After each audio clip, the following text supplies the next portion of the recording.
There's always evil that hides in this world, and then more evil is done by the silence of good men.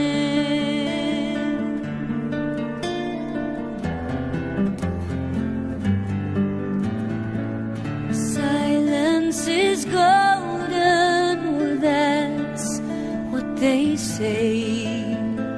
So good men stand silent, and all of us betray.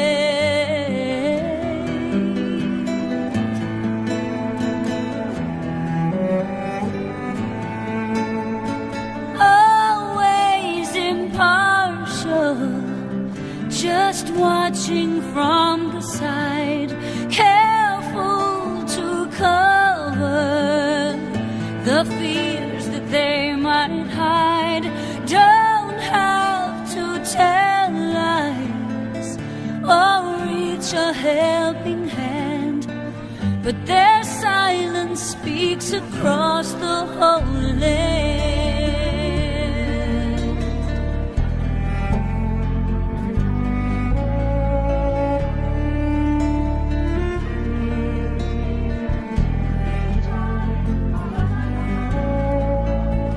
Slide up just like that. What do you think? This is so cool. Mommy, do we have enough? We gotta get one for every club. Well, I think you just counted the big clubs, right, Johnny B? I didn't. 3. It's right now. Oh, good. If we don't have enough, can we come back for more? Sure. They're perfect. Aren't they? Daddy's gonna love them. Can I help wrap it up? Can I help wrap it up? Of course.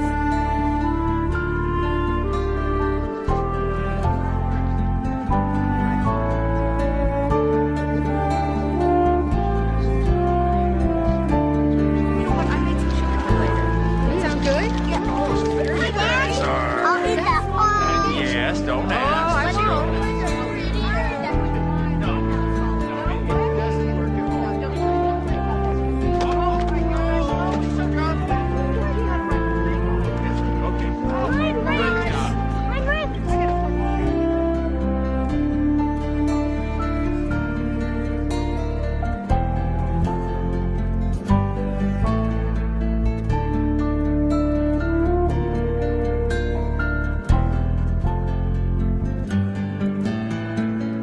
Silence is golden, or that's what they say.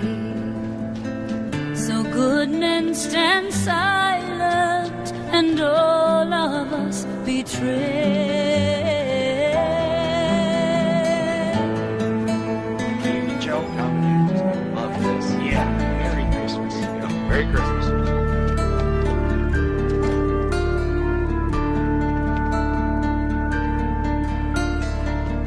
There's always evil that hides in this world, and then the evil endures by the silence of good men.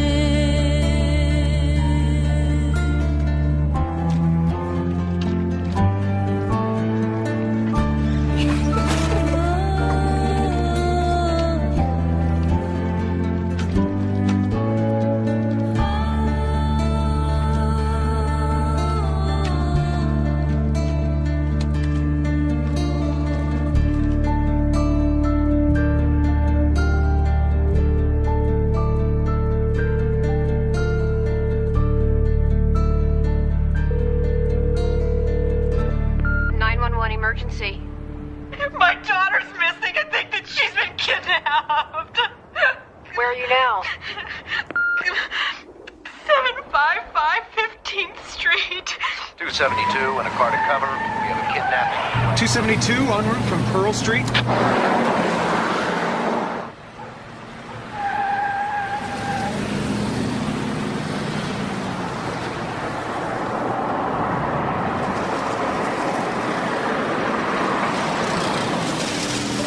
Real 5, okay? 16, okay? 270. Real 5 on the civil standby. 217. Just My baby's gone. Somebody's kidnapped my baby. Came down from our bedroom, which is on the third floor, and I stopped off at the laundry, which is on the second floor, so that I could just wash out one of her jumpsuits. And then I came downstairs, and that's when I saw it. It was here. It was right here. Shouldn't you close the airports? What about roadblocks? What do you do first? One moment, sir.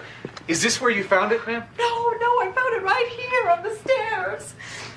Is it 8? Yeah, they said they were going to call between 8 and 10. What time is it? Honey, it's only a bit after 6. After you found this, what did you do? I ran back upstairs to her room, but she wasn't there. She wasn't in her bed. She was nowhere. Honey. They're going to call between 8 and 10, and we have to follow their instructions to the letter. It says if you want her to see 1997, you have to follow our instructions to the letter. Honey. Oh, Jesus! They're going to cut off my baby's head! What? Read it! It says that if we talk to you, she's going to be beheaded! Honey, easy, does it? Easy. Come on, honey. Call the Reverend Hoverside. Don't you want to talk to him? I want to talk to my baby! Come on, honey. Let's call Priscilla. Almost everyone's on vacation. Okay. Art will be called. Linda, hi. Bob Whitson. Listen, lucky I got you at home. We got a report of a kidnapping of a 6-year-old girl, and there's a ransom note. Just come in. I need Patterson and Trujillo. When was the last time you saw her? 10:15 last night, 10:30. I went in right after that and dressed her and sang her a song. And you didn't see her after that? No. All right. This is her room. Did you hear her?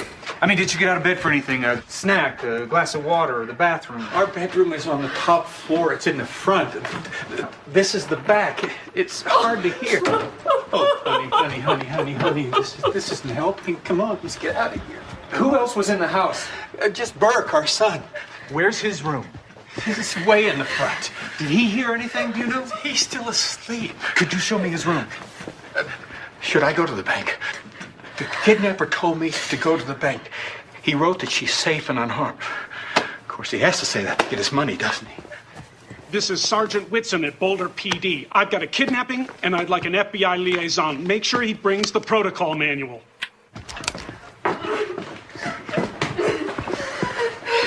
Sergeant Whitson, I want to read you what's in the ransom note. It's addressed to Mr. Ramsey. I mean, not Mr. John Ramsey, Mr. Ramsey. $118,000. Oh, John, when Patsy called, I thought you'd had a heart attack. Patsy, what is it? What's wrong? Immediate execution, that's 1. Beheaded, that's 2. She dies. Yeah, it's signed Victory SVC. No, sir, I have no idea. Well, a bunch of their friends have come over. Yeah, altogether, they threatened to kill her 6 times. Is Patsy all right? She's in there. Yes, sir. You got a hold of Art? On her way. What about Larry Mason? Where's he? He's also on vacation. Well, get him in here. Okay. Take this immediately to Commander Eller. Mr. White and Mr. Funny are going to take you over to play with Daphne for a while, okay? Attaboy.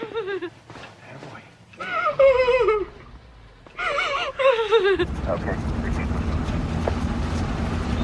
404 up into what? Good night, sir. And Hello, Reverend Overstock. Thank you for coming. Of course, John. Family's well-to-do. Yeah. John Ramsey has a business in town. 400 employees called Access Graphics. Well-connected, I'm told. We just wanted to Check it let out. the DAs Thanks. know that we have a report of a kidnapping for ransom in the University Hill 3 district. copies. I don't want Yeah. anyone handling the original, and give me one. Linda, the victim's name is JonBenet Ramsey. Little girl, 6 years old. Kidnappers are going to call between 8 and 10. 755 15th Street. That's where you're going. Parents are there.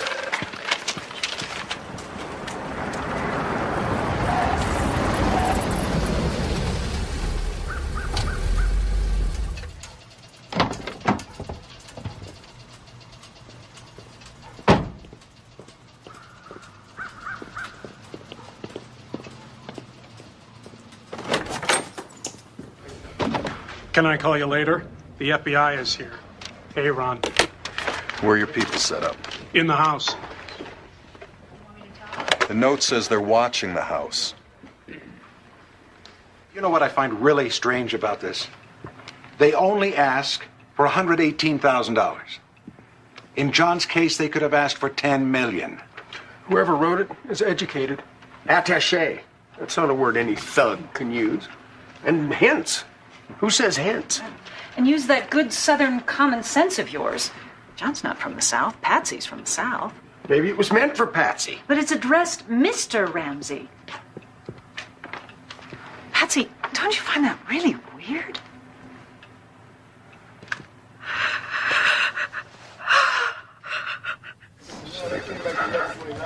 What's a small foreign faction? Terrorists. It's like the War and Peace of ransom notes. An ordinary kidnapper says, we got your kid, we want $5 million, we'll keep in touch, period. And $118,000? How's a small foreign faction going to split up $118,000? Burke's gonna be all right, isn't he? He'll be fine. We've got him over at my house. No, it's not Pew. It's Hoffman Pew. Linda Hoffman Pew. Take a deep breath. She needs money for her rent. And I promised her $2,000. Slow down. Slow down. The check is right in the kitchen, just ready to be made out. Does she have a key to the house? Of course she has a key. She cleans for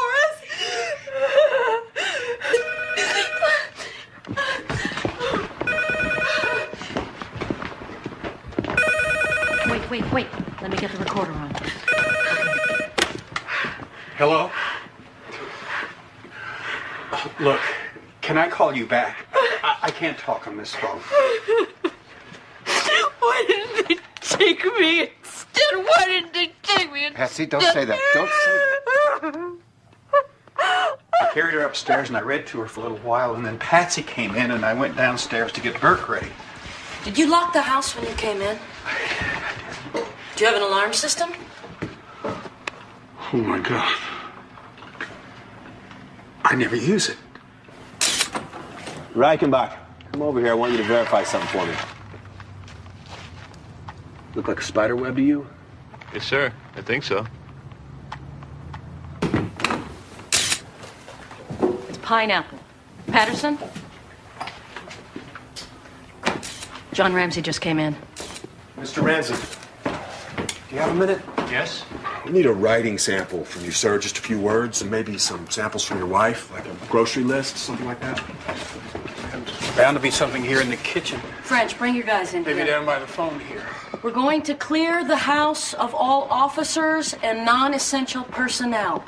We're sealing JonBenet's bedroom, and I want you all, Mr. and Mrs. Fernie, Mr. and Mrs. White. Oh, yeah.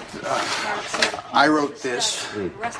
And this list, this is Patsy's shopping list. Oh, good. There's got to be something upstairs here. Oh, wait a minute. This is Patsy's writing tablet. Great. Mind if we get a handwriting sample from you now, sir? Of course. Have faith, Patsy.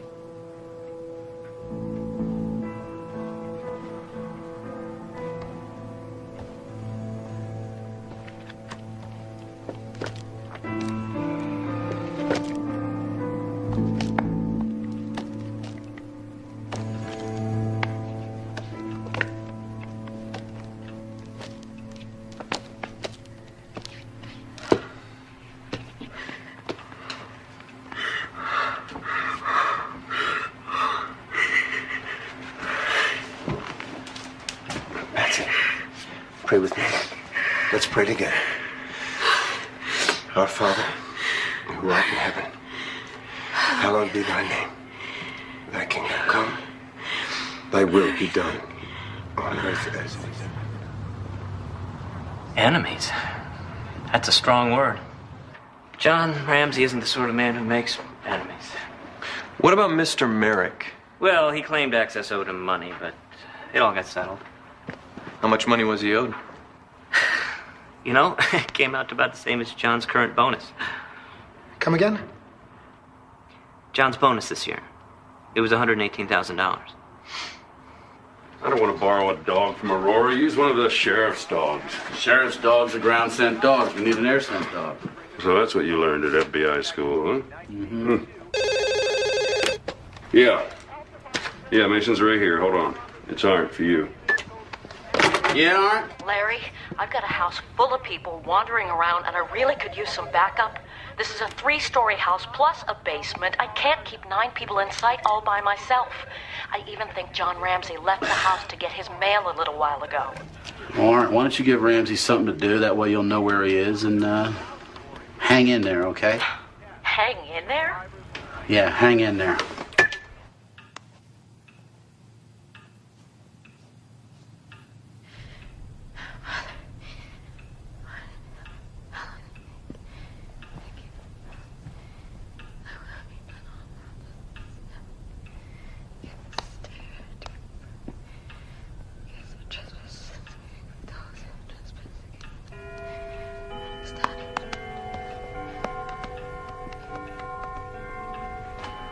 Mr. Ramsey?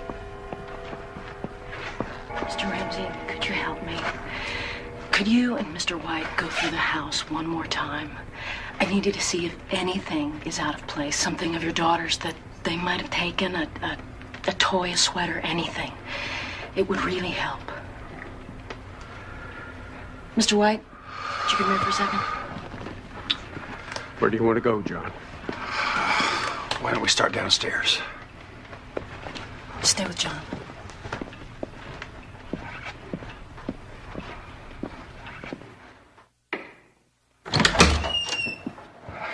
Let's go to Burke's training room first.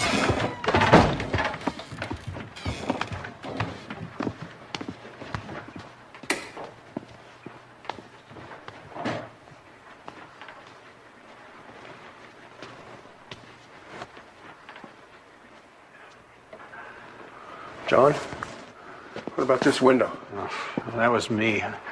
I got locked out in August and I broke the window so I could get in.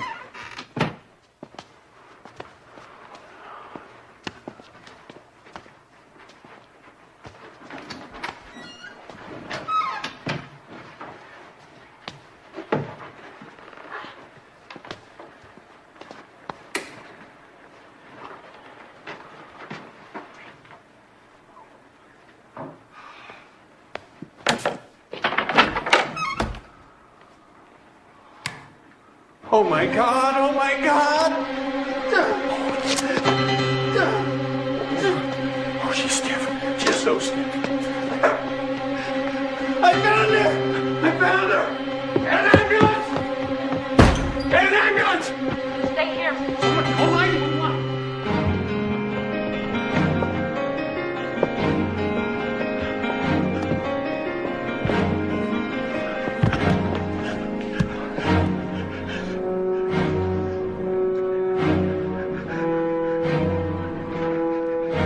She's dead. Mr. Ramsey. Mr. Ramsey. I want you to call 911. Speak to your wife. Mr. White, I want you to stand by that door. Don't let anybody go down to the basement. Ramsey, speak to your wife. Do that now. Mr. Ramsey, please. Please go.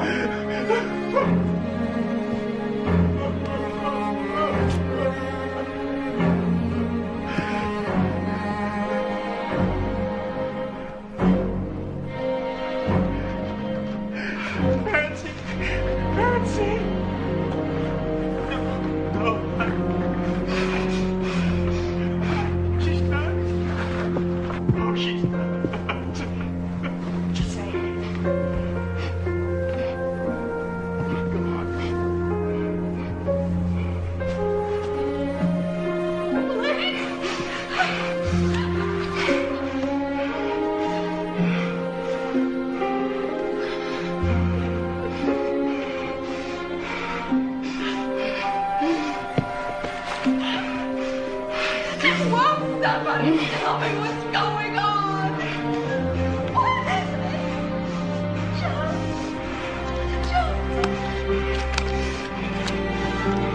No.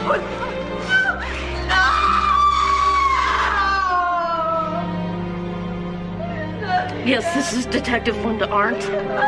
I am at 755 15th Street, 755 15th Street. I need an ambulance. I need backup. I have a dead little girl.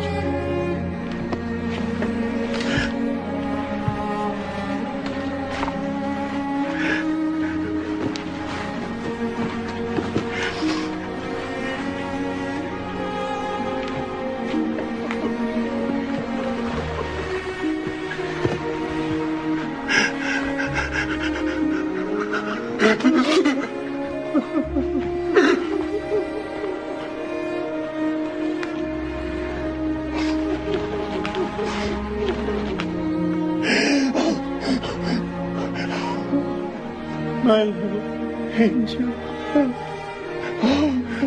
My little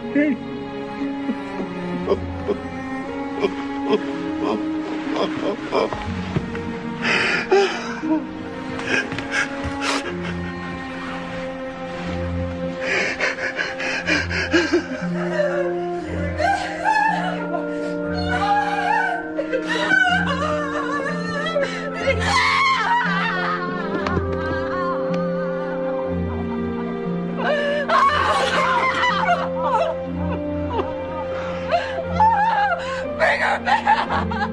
Bring her back to life!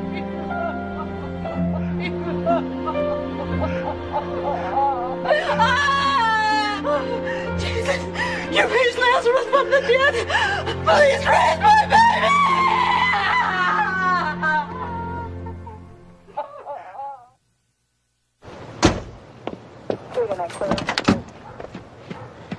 Show us where they found it.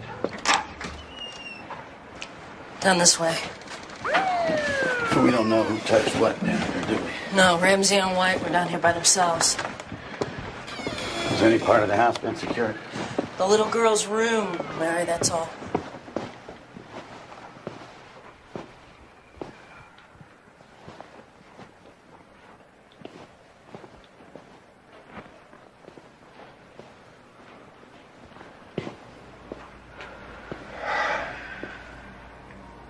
This doesn't smell right. The strangler with a ligature, then place the kid in a blanket. Kidnappers are out of there in a heartbeat if something goes wrong. We need to secure this house. Linda, why don't you reserve a half dozen rooms at the Holiday Inn? Make sure that the parents are separated. We need to interview all these people. Yes, sir.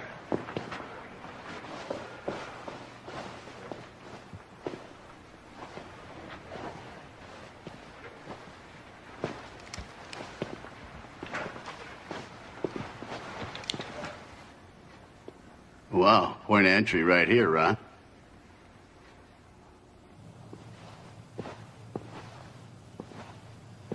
That time we'll clear the house. Okay. All right.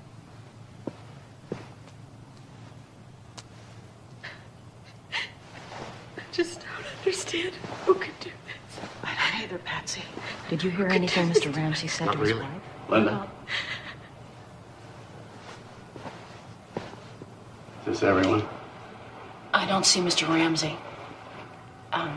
Let me check in the front.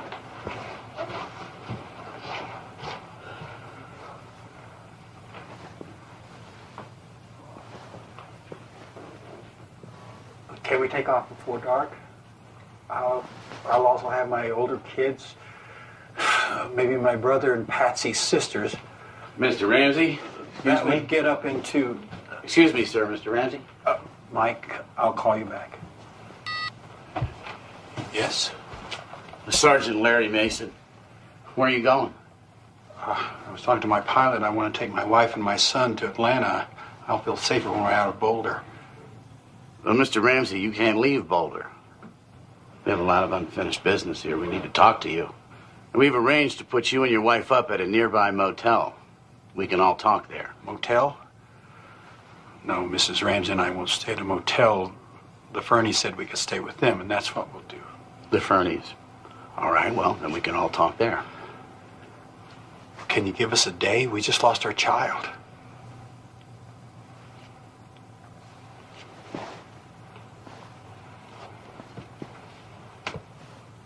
All right, okay. We'll see you tomorrow.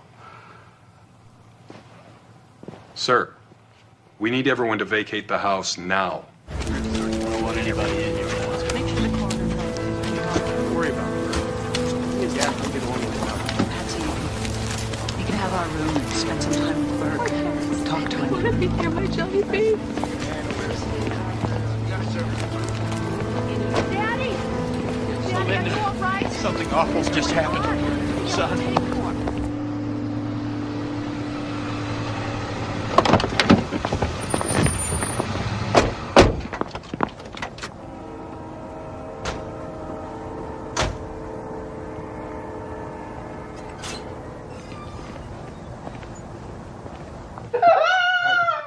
Linda, take a deep breath. Just take a deep breath, Linda. It's okay. Linda. And I'm going to read you some words. I need your help. I need you to print these out for me, okay? I'm going to read these words out, and you need to print them out for me, okay? What words? Just print Mr. Go ahead. Try it the short way, Linda. M.R. Dot. That's great, Linda. That's great. Now, print the word attaché. You need me to spell that for you? Okay. A-T-T. That's right. A-C-H-E. Great. Great. And now, beheaded. What? Beheaded. B. No. Linda, no. It's just a word. It's just a word. It did not happen to her. It's just a word. Go ahead. White male, white shirt, white cap. Standing by pickup, right? So, let's see what Trujillo has for us. The music. We should be all wrapped up by around 9:30. We could turn the house back over to the family then. Are you sure? It's a big house, and it's at night. I've seen it take 2 to 3 days to search a house a fraction the size of this one.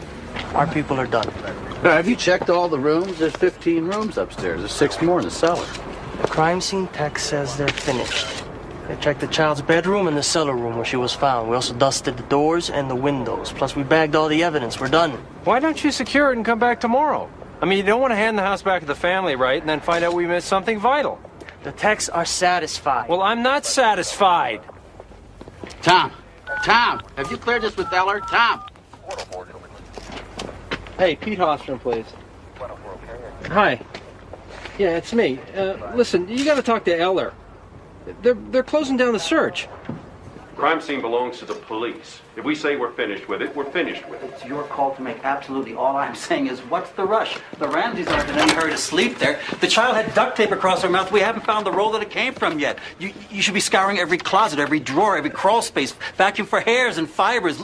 Look for footprints, shoe prints. It's a murder, Commander. I'm head of detectives, Hofstrom, and I sure as hell don't need a DA to tell me this is a murder. It's a murder, and we don't have any witness. In a murder without any witness, there's no such thing as too much physical evidence. You have to collect every scrap.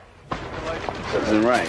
It's not right. I don't know. Maybe Eller knows something we don't know.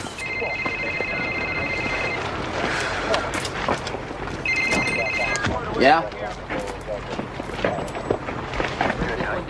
Yeah. You bet. You got it. All right, hold it. None of this stuff is coming down. Put the lights back up, put the tape back up. We're going to be here all night if we have to. You were definitely asleep, The scream was so loud and so terrifying, it woke me. but you only heard one scream.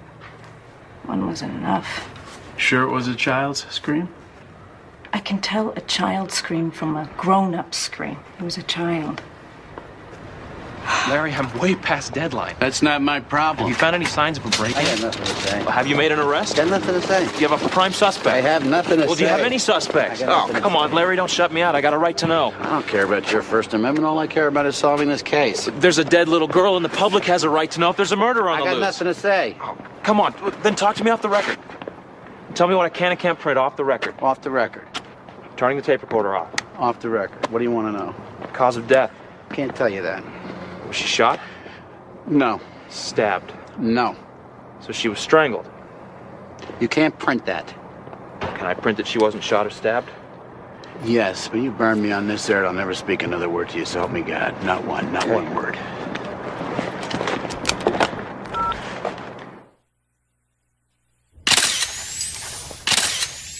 The decedent is wearing a long-sleeved, white, collarless shirt.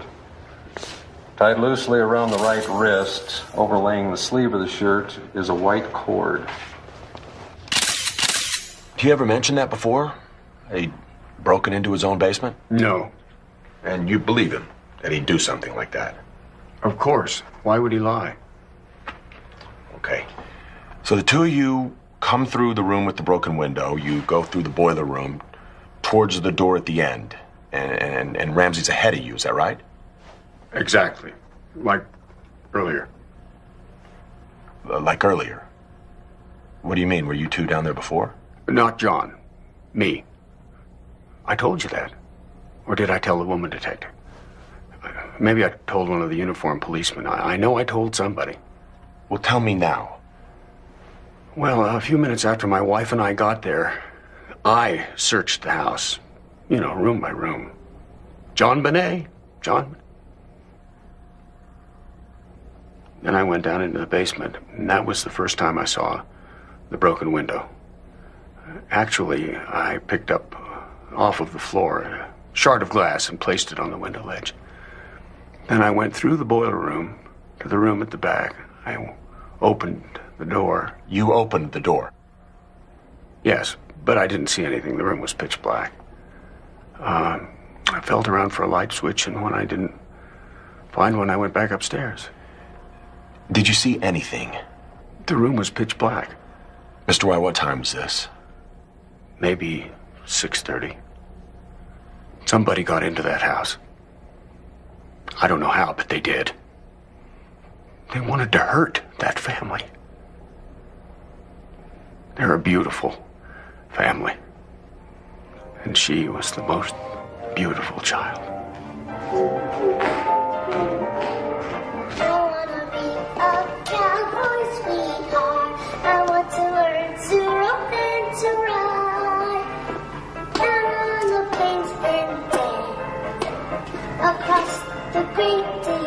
Good. Let's do it again. And again and again and again.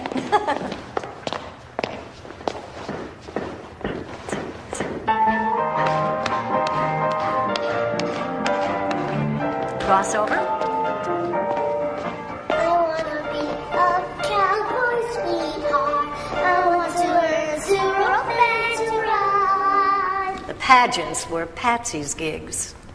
Well, she had the money, she had the costumes. And she had JonBenet. You've got the picture right there. Wrapped around the neck is a length of white cord, which is flattened and measures approximately a 1/4 inch in width. It appears to be consistent with the cord that is around the wrist. This wooden stick is irregularly broken at both ends, and there are several colors of paint and glistening varnish on the surface. Fluorescent examination indicates smears of residue on upper right thigh. Marking is item 24. I hear she's still wet the bed. Is that true? Oh, yeah. Every morning. When I came in, Patsy already had the sheets off the bed and into the washer. The blanket was already in the dryer. Which blanket? JonBenet has her own special white blanket. Did Patsy ever get upset by all this bedwetting? I mean, day after day washing those sheets? What's the big deal? The washer's right outside the bedroom. Do you ever notice any unexplained bruises? Unexplained? You know, a bruise that doesn't look like it was made by a fall or a bump. No. Did she ever complain to you about being hit by either of her parents? No. Did you ever see Patsy or John raise a hand to her? Never. Never. You don't understand these people. Patsy is just a sweet person. She spends every spare minute with those kids. Bedtime stories, school projects, whatever they needed. The Ramseys loved their children. As a typical kidnapping ransom note you might find in any movie scenario. Investigative sources have told us the note directed the family to pay $118,000. It also mentioned future demands, conditions the police planned on meeting. The Boulder police held an 11 o'clock press conference this morning. There wasn't a thorough search of the house conducted initially. It's a fairly large structure, and we had no reason to believe the child was in the house at that time. We were treating it as a kidnapping for ransom, based on the statements of the parents and on the contents of the note. John Eller. Yeah, Captain. Yeah, well, I really appreciate the offer, Captain, but I don't want you to have to leave Denver shorthanded, not with all the murders you have over there. I will, and thanks for calling. Back. Everybody's being so damn generous. Denver PD, Sheriff's Office, even the FBI wants to hold our hand. So what do you got? John Eller. Go ahead. The preliminary test indicates that the ransom note was written on paper, torn from a pad, found in the Ramsey house. Thanks. Did you get that? Got it. What else? As of now, we have no indication of forced entry, but the burglar alarm was off and lots of people seem to have keys. Meyer found a subdermal hematoma below a skull fracture, so it's possible a blow to the head contributed to her death, but it might have been the rope around her neck is what killed her, and still have no idea what room she was killed in. The coroner sent a bunch of samples to the CBI labs, and one of them from her thigh. Looks like it might be semen. Semen? Okay. I want the Ramseys questioned as soon as possible. You know, Walker doesn't think there ever was a kidnapping. Well, I got a lot of questions, and I sure wish we could have asked them yesterday. Don't count on getting a whole lot of the mother. The lawyer says she's heavily medicated. Good evening, I'm Michael Bynum. I'm a friend of John's and general counsel for Access Graphics. Please come in. Linda Hart. They're, broken-hearted, doesn't even begin to express how they feel. Larry Mason, Boulder Police. Jeff Ramsey. Sergeant Mason, Detective Arndt, this is John's brother, Jeff. Mr. Ramsey, may I? Sure. Well, sir. First thing that we want you to know is that your help and your wife's help absolutely vital in helping us find the killer. What we need to do is go minute by minute through the other night and yesterday morning. Now? Well, sir, yes. Well, yes, sir, absolutely, now. Now, we found these things, Mr. Ramsey, now, and these that the sooner you get going, the better, while memory's still fresh. All I'm thinking about right now is my wife, your family. You saw her. Yes, sir, we understand, but for our purposes, we have to move on I this can't thing. think straight right now. Can I call you with a good time for both of us? I would appreciate that. The death of 6-year-old JonBenet Ramsey has put a cloud over this quiet Boulder community. It is the city's first homicide of 1996. And the fact that this talented little girl was found strangled to death in her own home in an upscale neighborhood has many in shock. It doesn't seem random to me somehow. It seems like there's something fishy kind of behind it. And that's what's really kind of shocking. Not that it would happen there on 15th Street, which is a nice part of town, but just that it would be, I don't know, it just kind of gives me the creeps. Well, so far, our A-list includes the housekeeper, the gardener, Santa Claus, the seamstress, the Fernies, the Whites, and of course all of the Ramseys. Yeah. Yeah, hold on. Linda Arndt. Hello, Mr. Bynum. Sir, can I put you on the speaker? That way there'll be no misunderstanding. Okay, Mr. Bynum, will you repeat what you just said? Certainly. In my capacity as a friend, I've advised John and Patsy Ramsey not to give any testimonial evidence until they have chosen a lawyer. Mr. Bynum, I'm going to put Larry Mason on. You remember him?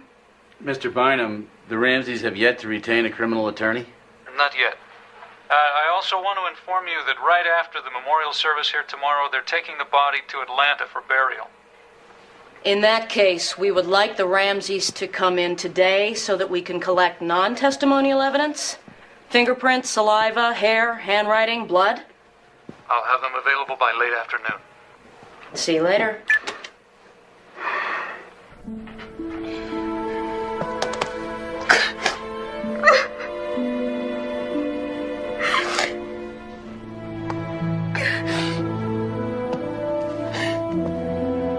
Mr. Thomas, let's help find who killed my baby. Mr. Ramsey, could you complete the handwriting sample, sir? Just because you haven't interviewed the Ramseys, you can't use the body as a weapon. It's not right. I don't care. It's unethical. I don't care. It's flat out illegal. It's a police matter. Mason, instruct the coroner not to release the body. I won't. I can't break the law. You either get on board or you get the hell out. That's your call. And you got it. Illegal. It's illegal.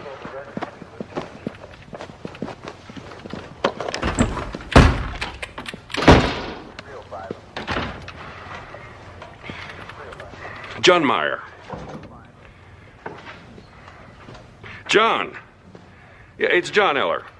Listen, why don't you take another day or two with the Ramsey child? You might find some additional evidence.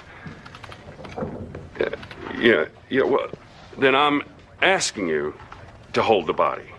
As a personal... Well, then I'm telling you, do it!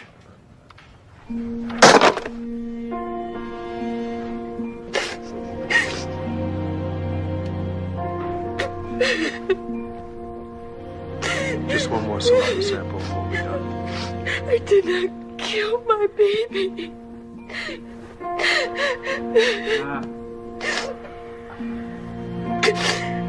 Brian, what's a year? What's that? What's a year? A year.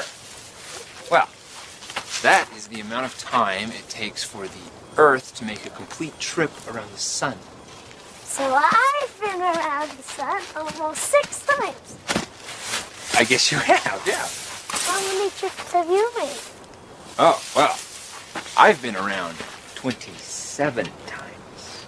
So many trips. Yep. So many trips. Roses. Whoa, that's a big rose. Ow. Brian, do roses know their thorns can hurt? Well, I don't know if they know they can hurt. The thorn's there to protect the rose from animals. Let me see. Oh, don't pick up the leaves, JonBenet said to me. I want to play with them. She said her daddy and her did that last year. And, real quietly, she said, I wish he was around more. I really miss him. God, then she started to cry. I mean, the tears are just rolling down her face. I miss him a lot, she said. The murder of JonBenet Ramsey of Little Miss, Colorado, 1995, has raised many questions regarding her involvement in the child beauty pageant world. One of the murdered child's dance instructors has suggested that the provocative nature of JonBenet's performance was encouraged by her mother, herself a former Miss West Virginia. Critics argue these pageants sexualize young girls and inadvertently are creating a hunting ground for sexual predators.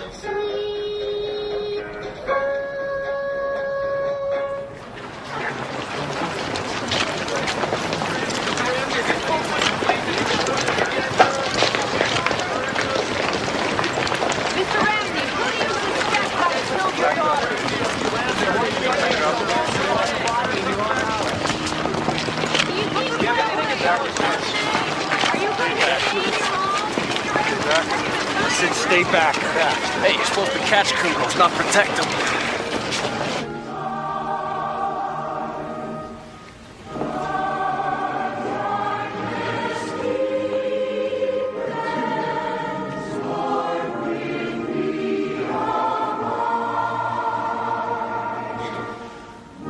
We live in a cruel world.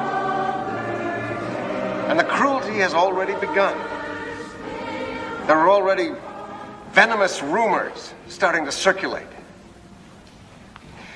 Let me just say this to all of you right now.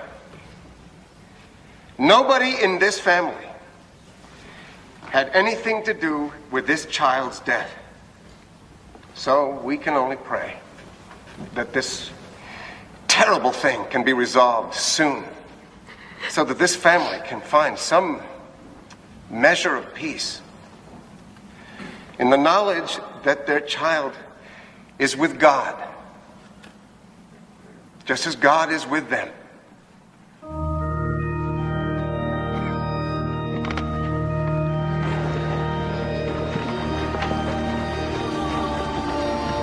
She was the most thoughtful little girl. She was beautiful. Thank you. I'll always treasure her.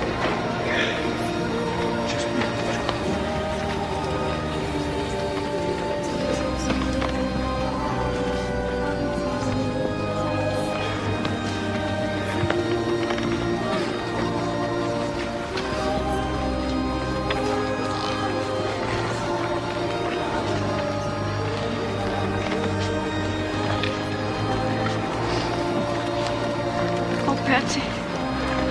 I don't know what to say. She was so beautiful last time I saw her. The last time I saw her, she was dead and cold.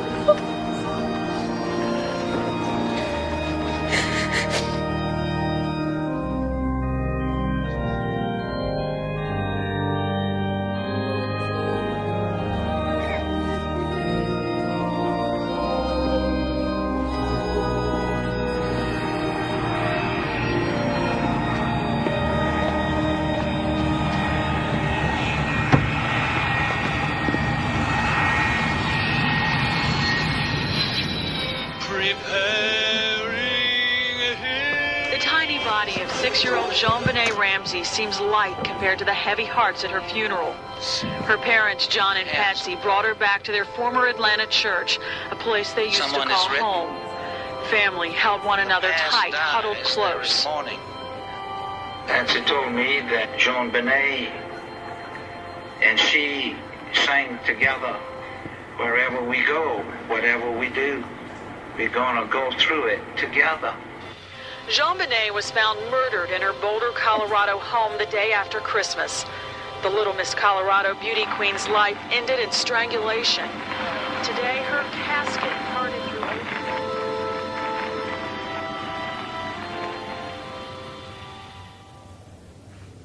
And then, I just realized that was the last time I heard her voice. It was just baking cookies and making jewelry. You can't have lawyers talk for you.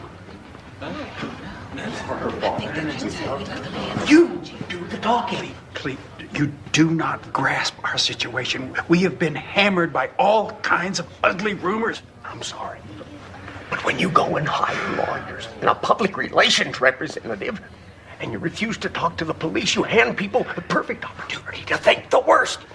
You have to go back to Boulder and cooperate with the police. Fleet, please, this is unthinkable, John. Don't hire lawyers before you talk to the police.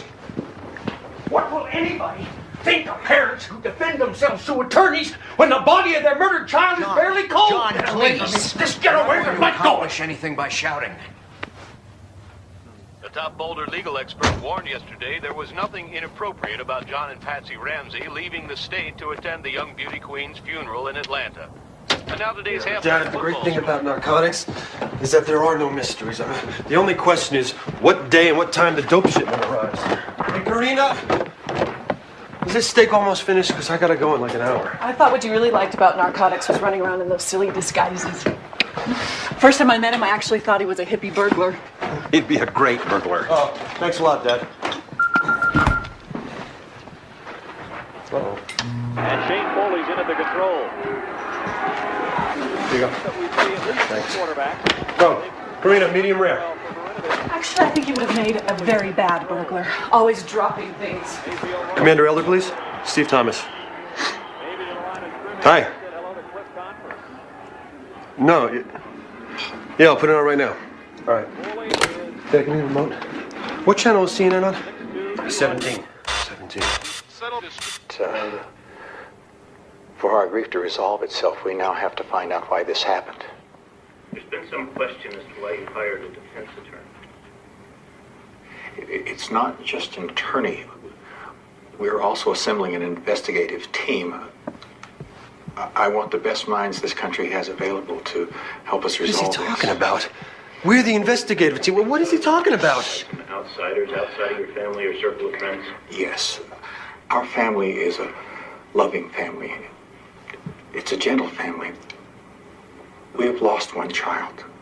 We know how precious their lives are. Police interviewed you. All day on the day of her death. For hours, they asked us questions. There is a killer on the loose. Absolutely. If I were a resident of Boulder, I would tell my friends to keep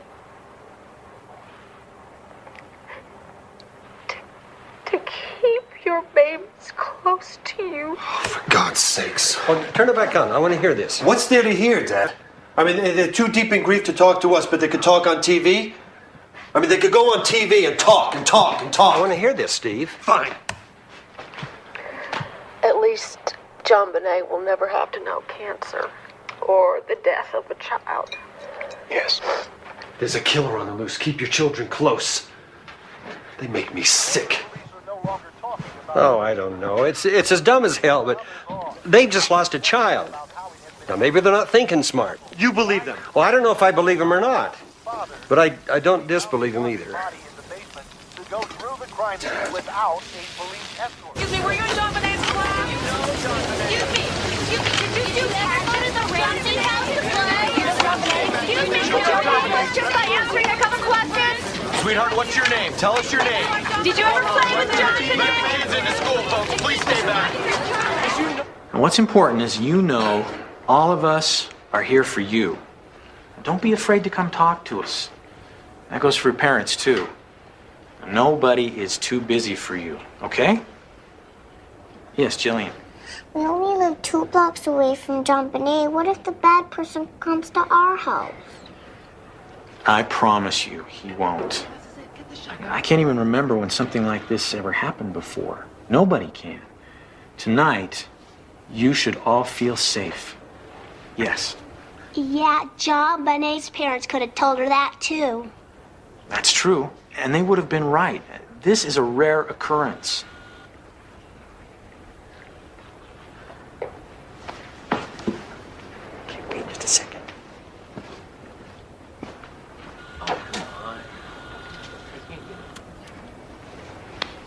Now, I think it might be a good idea if we made some drawings about our feelings, okay? While police try to solve this crime, people in the community wait to hear answers. One woman stopped by the house on her lunch break today to place some dried sage near the family's home. It brings up a lot of issues, and it brings a lot of hurt, anger, that somebody could take somebody else's life, especially a little girl that had her whole life ahead of them. Boulder's mayor felt compelled to attend the news briefing. People in Boulder have no need to fear that there is someone wandering the streets of Boulder, has been portrayed by some people, particularly in talk radio, looking for young children to attack. Boulder is safe. It's always been a safe community. It continues to be a safe community. She admits, though, she's received no information from police, and she's basing her reassurances on media reports that there was no forced entry to the home and that the killer probably has to know the layout of the house fairly well. The detectives expressed frustration about conducting an investigation under the spotlight of the media. Boulder citizens we talked with seem more interested than fearful of the case. Now, Professor, you teach criminal law at the university. What do you make of the fact that John and Patsy Ramsey have gone and hired separate lawyers? Oh, I wouldn't make too much of that. It's really not unusual for husband and wife to have their own lawyers. Under the law, they're not treated like a unit. They're separate individuals. It's possible that their interests might even conflict. But don't you think it makes them appear more suspicious? Yeah, out there in the world, people imagine that they ought to distrust someone who hires defense counsel. They imagine that criminal lawyers are only for the guilty and the innocent don't have any need for them. But that's a mistake, a foolish mistake. I'd say she behaved like a mother under terrible stress, but is it innocent stress or guilty stress? I couldn't tell. Eller's group seems to have made up their minds. Is one Ramsey or the other? Pray not. Thanks.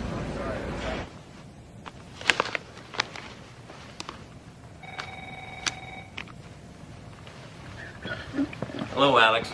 Hello, gentlemen. Hawaii agreed with you, I can see by your shirt. It's my Saturday shirt. I knew you had a system. Okay, how do we look? We talking days, weeks, months? Months. The police just finished 9 days searching the house. They logged over 800 items. It's a long road. Anything point to anything? More towards somebody from inside the house rather than an intruder, but until the police do a lot more work, I'd make no assumptions. Autopsy, what did that give us? Vaginal bruising, some stains that look like semen, but the test results haven't gotten back yet. And where are we with the Ramseys? Hair, blood, handwriting samples, but no interviews, not yet. They're barricaded behind their attorneys. Yeah, the rich are circling the wagons around themselves. John Eller's here. Send him in. John, good to see you. According to reliable sources, JonBenet was garroted.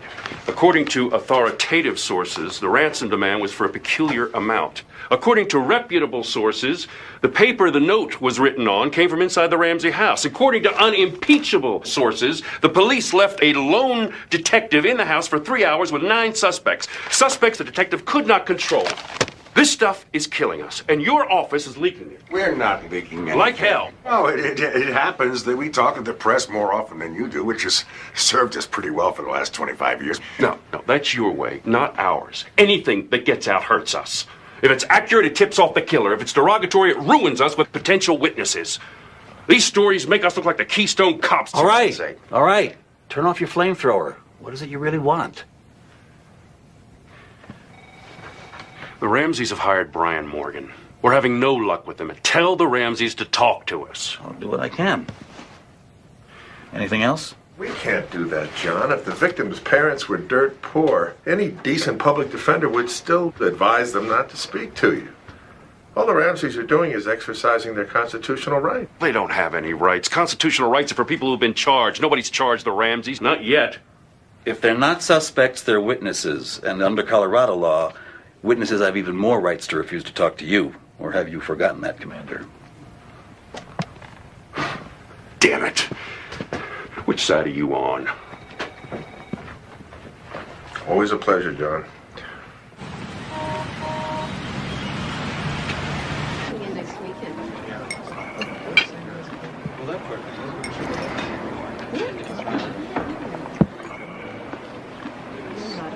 Peter, you're asking the Ramseys to cooperate with a man who behaved exactly like a kidnapper.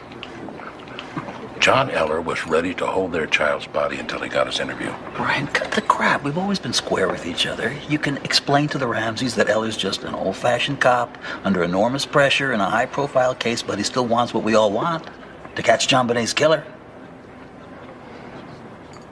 And it might be easier to persuade Patsy if we could all agree to let the interview take place at a neutral site. Right.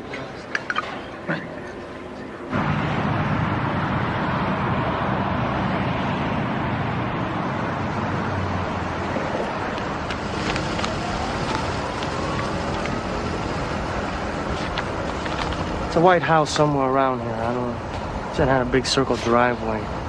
She must have been 6 when these were taken. Do you believe in miracles? I didn't. But I was wrong.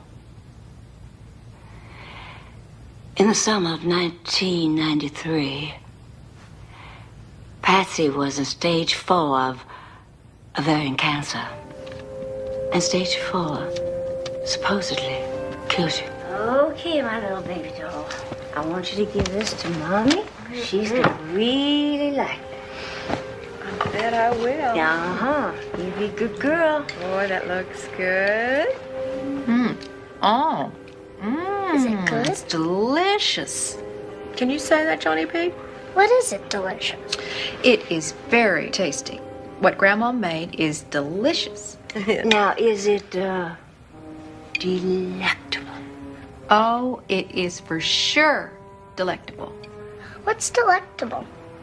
Well, delectable is delicious plus plus, just like you, Angel. Delicious plus plus?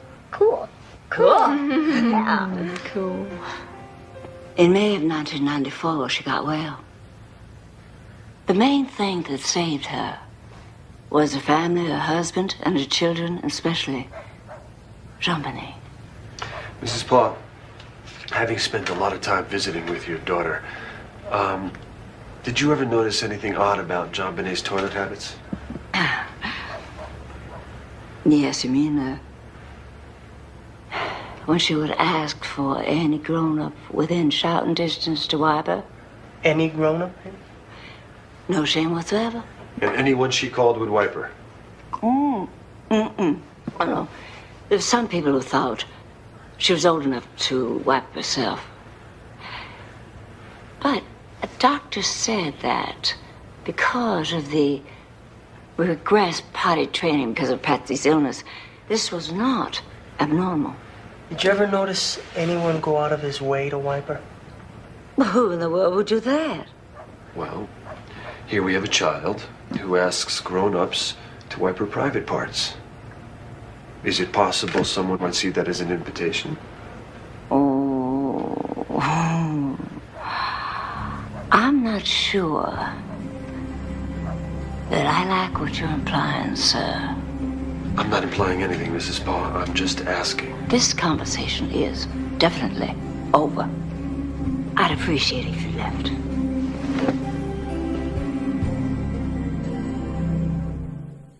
The phone is ringing at a steady pace at this newsstand in Boulder.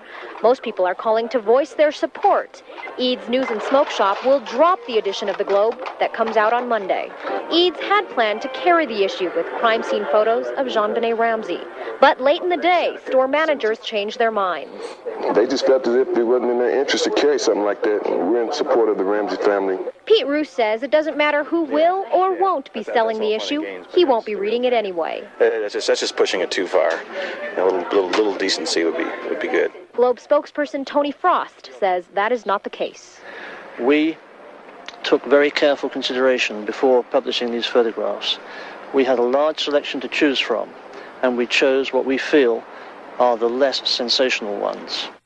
From the beginning, sources have told News 4 catching the killer would mean proving forensic evidence found inside the Ramsey home. That includes bodily fluids found on JonBenet Ramsey and elsewhere in the house. Publicly, police will not say when that lab work will be finished. Here, grist for your money. Why the hand delivery? Alex, you need to know Boulder PD has requested we no longer copy you on our findings in the Ramsey case. Wait a minute. Eller's withholding evidence from us? Pete, I don't take sides. You and Kobe's people need to get on the same page in this case. Thanks for the heads up. What does this say? The residue on her thigh was not semen? Smeared blood. You sure? We're sure. Then there's no evidence any male ejaculated on the child's body. Right. How did Ella react? I'm told he was counting on it being semen. John Ramsey semen. Pete, there was vaginal bruising. Doesn't that indicate some kind of sexual contact? Yeah, you could make a case for that, but without ejaculation of some kind, the defense could argue that the bruising came from anything, from child masturbation or riding a new bike. If I were the defense attorney, heaven forbid, that's what I'd argue. You want to link this killing to a molestation, you got a real steep hill to climb. 1, there's no evidence of forced entry. 2, the ransom demand is for $118,000, which is exactly the same as John Ramsey's bonus, which it's unlikely that anyone else would know about that except someone in the family. 3, everything that we have found has pointed to Patsy Ramsey as the buyer of the cord and the duct tape. 4, the paper used for the ransom note came from one of Patsy Ramsey's own writing pads. And 5, the handwriting analysis of the ransom note excludes every single person that we have tested to date except for Patsy Ramsey. Now, we think we have enough probable cause for an arrest, and we would like your support in drafting up an arrest warrant immediately. Steve, I think you left a few things out. For instance, the open cellar window had a scuff mark below it and a suitcase below that. Yeah? Well, face it, you can't say for sure that Patsy Ramsey wrote that note. And you can't say for sure that she bought the tape or the cord. And even if she did, are you saying that she bought it with the intent to commit the crime? You can't prove that someone else didn't enter that house that night. You don't know where the child was killed and what the weapon was. You don't have a makeable case. You're not even close. Let us arrest her, put her into the system, and I promise you, when Patsy Ramsey is mugged and printed, and when the flash goes off in her face and the cell door slams shut behind her, she will fold, she will beg. No, if she begs at all, it'll be for her lawyer. The moment when Patsy Ramsey might have given it up is long gone. At least let us try. You've as much as admitted you want to arrest her to coerce a confession out of her. We can't permit that. Alex, this is done all the time. Not by me.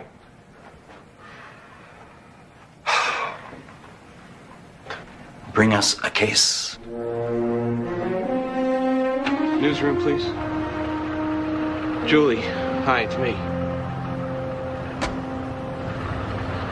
Well, it's pretty messy. We're getting nowhere with Hunter's office. Blood all over the floor. Mostly ours. Steve Thomas. Okay. Yeah, that's our case. Okay, slow down. Wolf. What's his first name? Chris. And tell me why you think he was involved.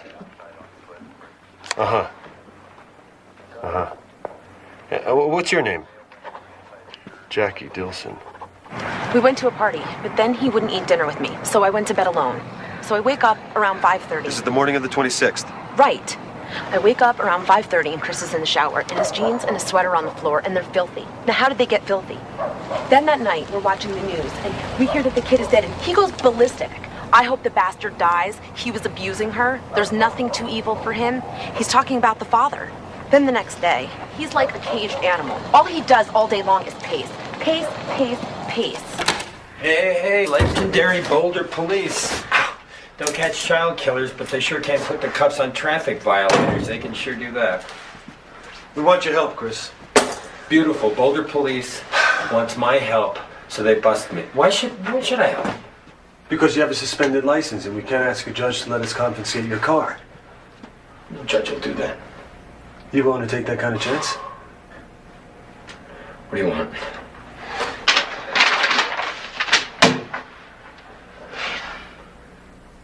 No.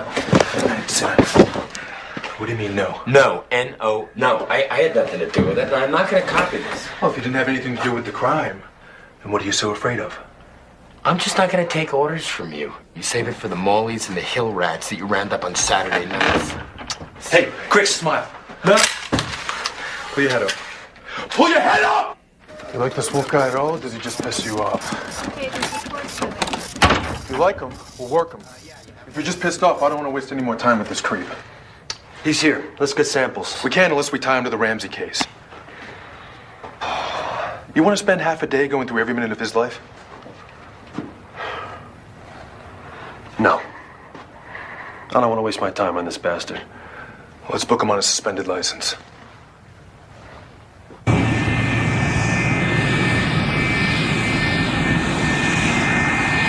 Flight 57 from Miami can be claimed on Carousel 13. Baggage for Flight 57 from Miami can be claimed on Carousel 13.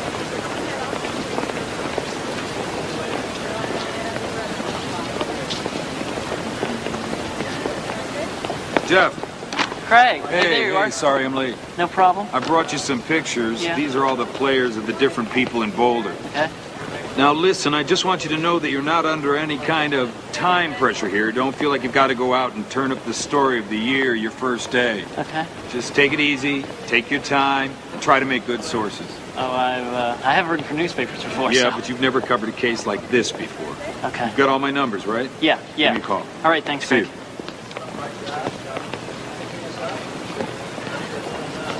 According According to our sources, the Boulder police believe they have more than enough evidence to arrest Patsy Ramsey in the death of her 6-year-old daughter. The prosecutor, Alex Hunter, refuses to back them up. He claims there is insufficient evidence. Julie, did your sources tell us anything about that evidence?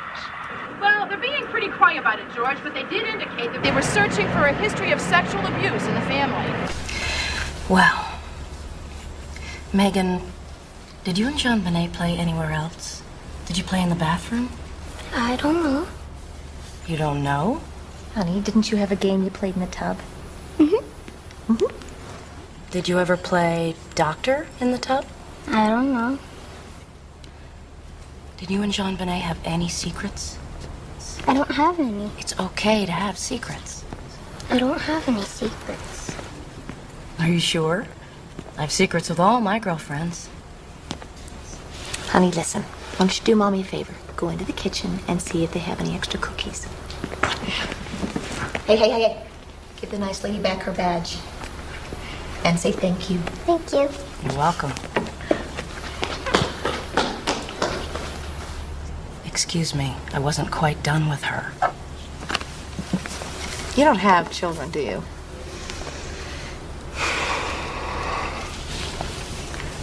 What's that got to do with it?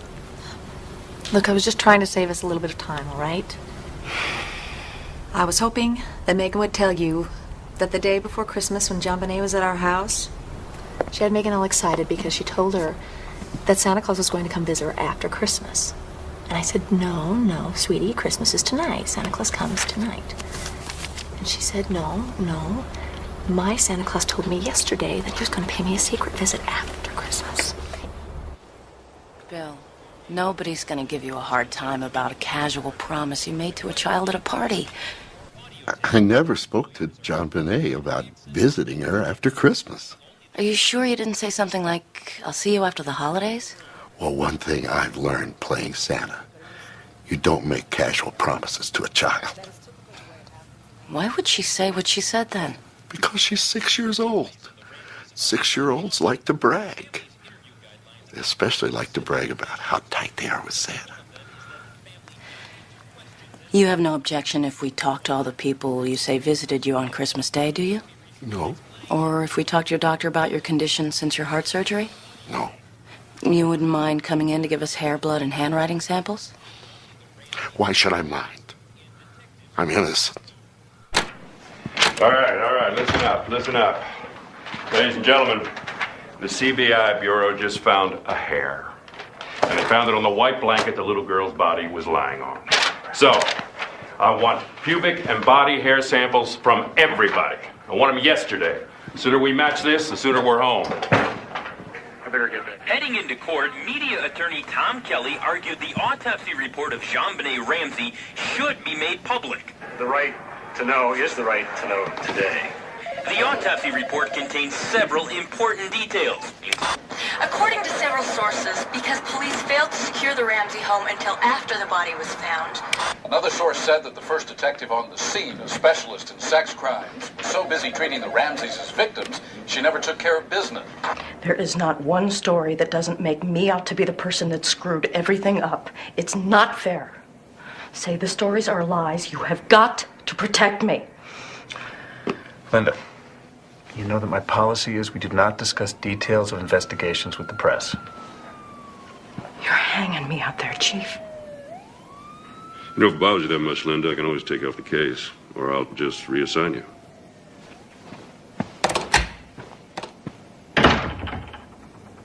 Once again, the Boulder police are denying new reports that they are trying to negotiate terms for an interview with the Ramseys. Look, whether you leaked this stuff to the media or you gave it to the Ramseys' lawyers, it doesn't matter. We are not going to share information with you from now on. He shut us down a long time ago. CBI was told to withhold its lab results from us. Under Colorado law, we don't have to work with you. We can kick your ass out of this case. When our job is done, we'll bring the case material over. If you don't plan to share information, just how are we supposed to proceed? We do what we want. And if we need your help on the law, we call you. He lets his people get so obsessed with the Ramseys, they won't even see another possibility. They ignore facts they don't like, They never discuss exculpatory evidence with us, and as soon as a suspect has a half-baked alibi, he's cleared. Kobe, do you understand what that means? You will never deliver what we need to prosecute this case. No sharing means the killer will walk. Is that okay with you? No, that's not okay with him, just as it's not okay with us. Tom, what do we do? What do? We let Eller investigate. That's what we do. And when he's finished, we let you prosecute. But in the meantime, why don't you and I hold a joint press conference and show the world that we're still on the same side? No. If the police want to go it alone, let Kobe go to the press alone. All right, well, how about we set up a joint war room right here in the Justice Center with everything we have, computers, files, the whole 9 yards, and our people and your people get together for status reports. What about that? So you're saying you will share your information with us? Well, I'm sure that Eller will want to limit accessibility to the computers to his guys, and he'll want to decide what information we pass on to you. But guys, come on, we're going to be reasonable. We know sooner or later you're going to get the case. I don't want to depend on John Eller. Maybe we'll hire our own investigator to review the case from a defense point of view, see what we're up against. Well, I don't know if Eller will be happy about that. Well, then he won't. Look, to tell you the truth, one of Eller's own detectives suggested Lou Smith just a couple of weeks ago. Before he retired, he closed over 150 murder cases. He's a legend. We'll make sure he stays on your side of the field. MSNBC's all over this. Who's handing this off to Rather? How long we gotta be up on the bird? 3 minutes for the nightly news. What's that?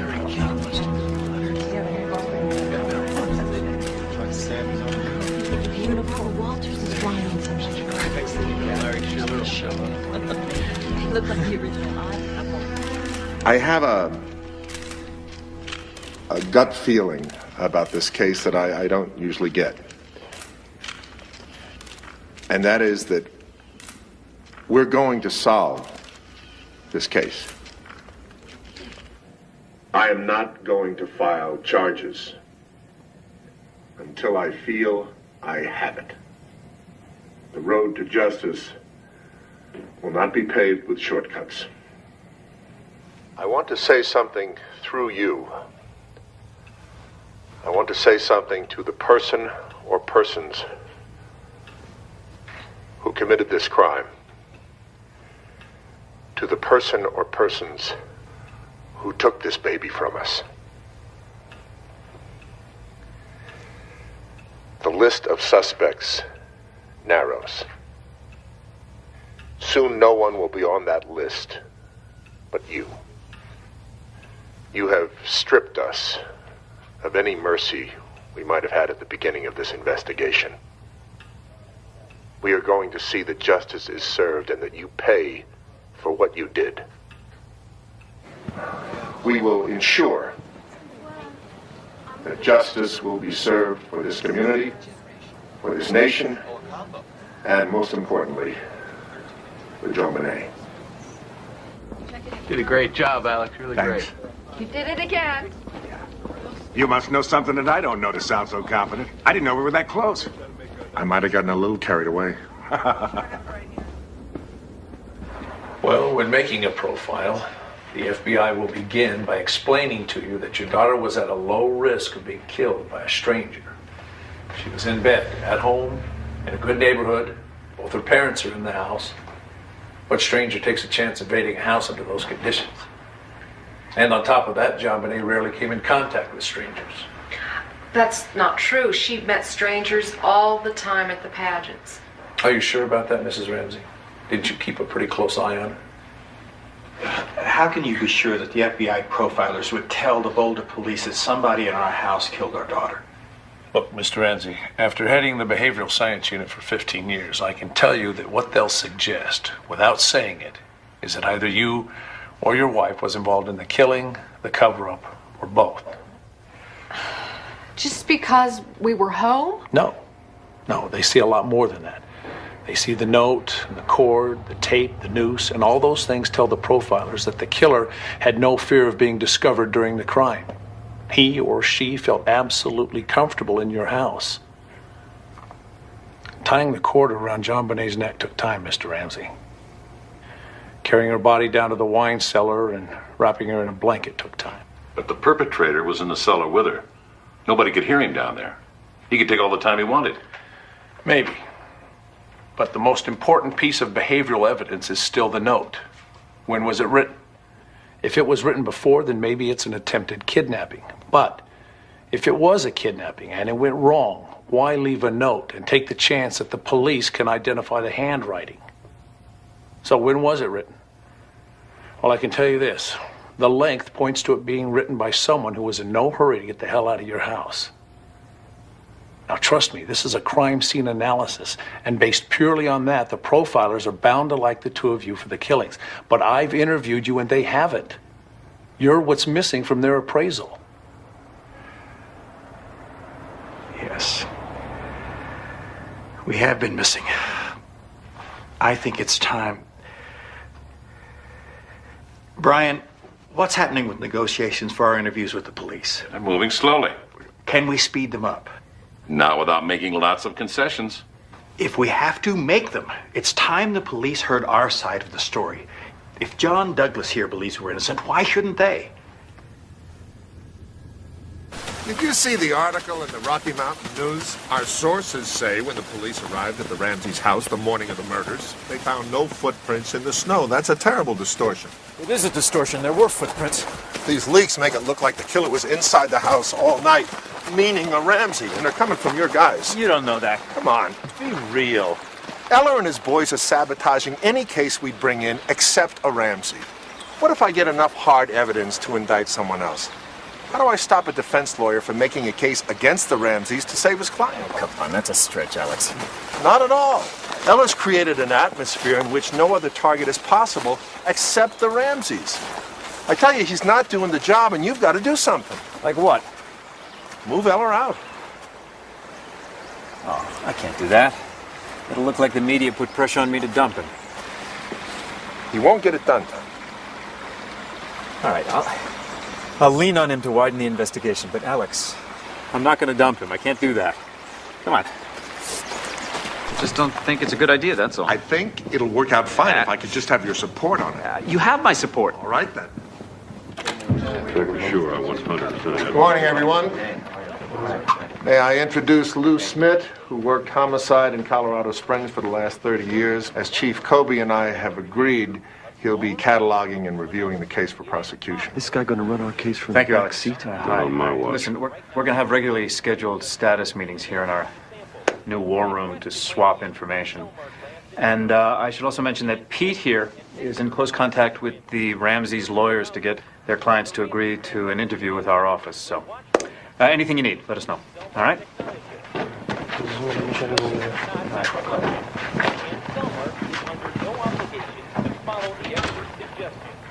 Where do we start? You know what the cops in Charlotte are telling me about this guy? I can just imagine. He's completely out of his mind. Breaks into this house, takes this 2-year-old out of her crib within earshot of a babysitter, takes her outside, molests her, stuffs a cloth in her mouth and wraps her up in a blanket, leaves her for dead in a dumpster. Luckily, she lives. Then when they find him, he has this private shrine to JonBenet in his room. Masturbates in front of her pictures. I can't wait to meet him. What gate are we at? B3. John, I need some help here. Can you see your way clear, waving your rights and working with us? Are you up for that? As long as it's not about why I'm in here in the first place, sure. John, you know we can't always control where the questioning might... Then the answer is no. Okay, I give you my word that if we actually... The answer is still no. Okay, Eustace. We confine ourselves to JonBenet. Before we ask you for anything... You want more hair? Is that enough? Wasn't there a note? There was, I'm sure of it, so handwriting, no? Any particular passage? Speaking to anyone, police, FBI, will result in your daughter being beheaded. How much of this crap do you want? That's enough for now. Can we get some saliva? Sure.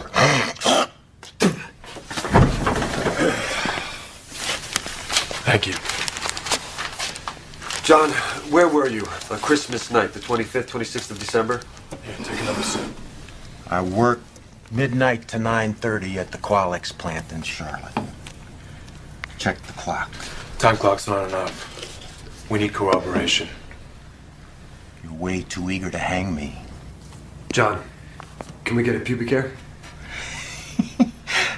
No pubic hair.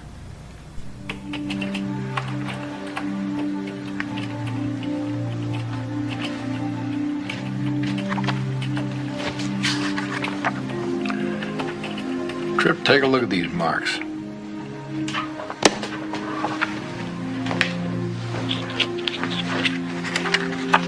Here on her back.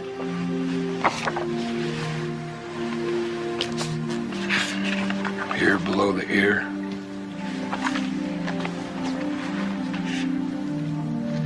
Look at the distances between them. They look the same to you? Pretty close. What do you think they are? What about a stun gun? Hi, Alex. How are you? Hi, are you Alex? Yes, I am. Hi, I'm Jeff Shapiro, reporter working on the Ramsey case. How do you do? For who? National newspaper. Oh, see? Yeah. This is called Code of Silence. I wrote about the O.J. Simpson trial. Very interesting subject. You should check it out. Well, I will. Thank you. How's this case going? Close to an arrest? No. The rumors that pedophilia's an area you're going to explore. Any truth to that? Well, we explore every area. Is it true that the stuff found on her body wasn't semen? You'd have to ask the police. But isn't it true that you and the police are on the best of terms? Oh, absolutely not. Geez, I gotta run. Thanks for this. Let's talk again. Oh, okay. No, Joe, I didn't tell him. Okay, you don't have to yell, all right? I'll just go back and take care of it. Just tell me what you want. Okay, rumors that the Ramseys and Whites are feuding. Okay, what else? Okay, whether the ransom note threatened her with beheading. And more about pedophilia. Done. Taken care of. Okay? Okay.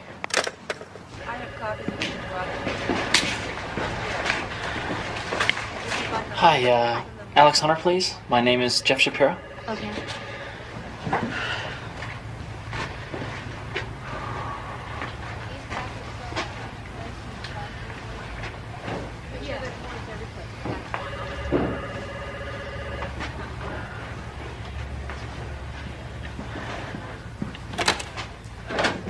Hi, Jeff. Come on back. Oh, okay. Thanks. Well, this is all brand new.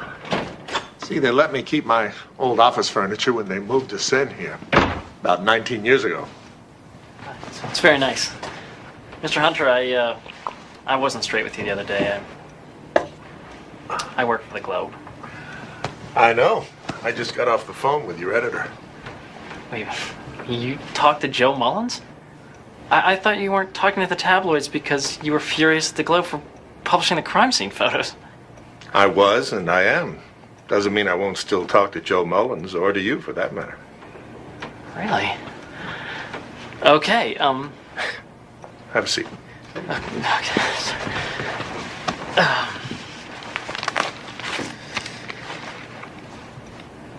Okay, I heard a rumor that the ransom note threatened beheading. Is there anything to that? I can't talk about the contents of the note. Okay. What did you mean when you said you were going to explore pedophilia? Don't be naive. You got a beautiful 6-year-old girl with a history of appearances in children's beauty pageants. How could we not explore pedophilia? Are you exploring the pageants? Well, we'd love to, but we don't have any useful sources in that world, and even if we had them, we couldn't pay anybody. Not the way the tabloids can if they want to. It is an interesting area. There are lots of interesting areas in this case, Jeff. And maybe in time, you'll find something of interest to me. Okay.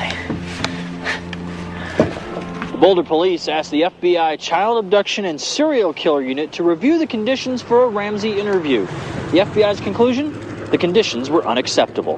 The Ramseys say they're still willing to talk to Boulder authorities, at least for now. The Boulder Police say they still want to talk to the Ramseys, as long as the conditions laid down lead to what in their estimation would be worthwhile interviews. The interviews will be conducted by 2 Boulder police detectives chosen in consultation with Alex. Are Alex's own investigators eligible? No, strictly Boulder PD. It's their case. Okay? We know it's their case. Eller does nothing but rub our noses in that. Okay? Brian, is that okay? Can you sit in as an observer? It's up to the police, but I will ask. Now, we have to talk about location. It has to be someplace official. We'd find your offices acceptable. Okay, our offices. All right, we're all agreed on April 30th starting at 9. That's fine. Thank you.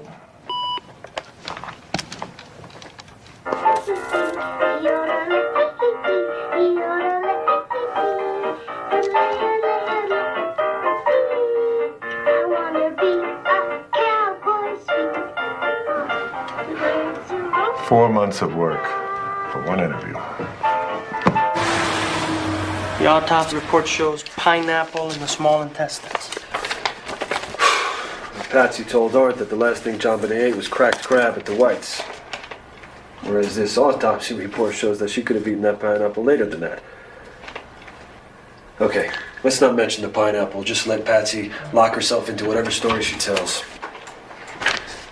Hey, I thought you were in California. Just landed. Look what I got. This is a section of Patsy Ramsey's 911 call that she made at 5:52 a.m. as enhanced by the super text at Aerospace.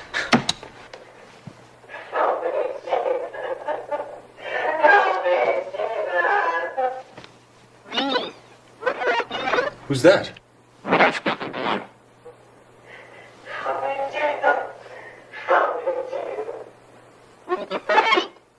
Who is that? I mean, the tape's not very clear. There were only 2 kids in that house. Burke? The brother?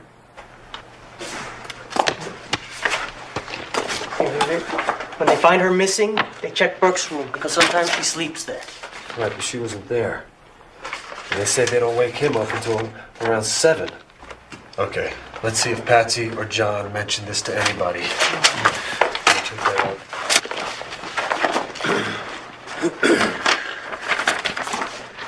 No. No. Burke's not even mentioned. Okay. She's, crazed out of her mind. She's screaming for Jesus. She doesn't see her son. Oh, far-fetched here.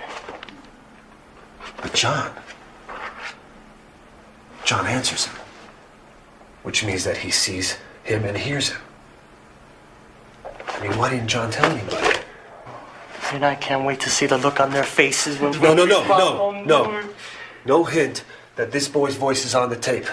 Otherwise, their lawyers will just figure out how to explain it away. Just let them lock themselves into their story of what happened when she called 911. Hey, Steve, we got them in a lie. Why not use it on... No, there will be a proper time. Mrs. Ramsey, for the record, let me note that you are here with your attorney, Patrick Burke, for the Boulder Police Department, beside myself, Steve Thomas, Detective Trujillo, and observing for the District Attorney's Office, Peter Hofstrom. Okay, Mrs. Ramsey, can we start with the afternoon and the evening of Christmas Day? We can try. Okay. Now, all of you went to dinner at the Whites, is that right? Yes. About what time was that? The afternoon. Nobody has Christmas dinner late. What'd you have for dinner? I'm not sure. Something Christmassy. And about what time did you leave? Let me think. We left Fleet and Priscilla. We stopped by the Walkers and then the Steins. So we got home probably around 10, which means that we left the Whites, I'd say at 9. Does that sound right to you? She fell asleep in the car. My husband carried her up to her bedroom. And then you went upstairs to say goodnight to her? Yes, to kiss her goodnight. I undressed her as well. John had just taken off her shoes. He then went downstairs. Burke was playing with one of his presents, and John went down to get him ready for bed.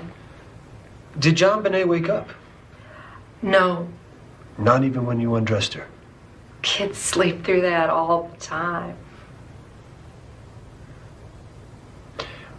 What was the last thing JonBenet ate? Do you recall? Whatever it was that we ate at the Whites, I don't remember what it was. Did she have anything when she got home? Not that I remember.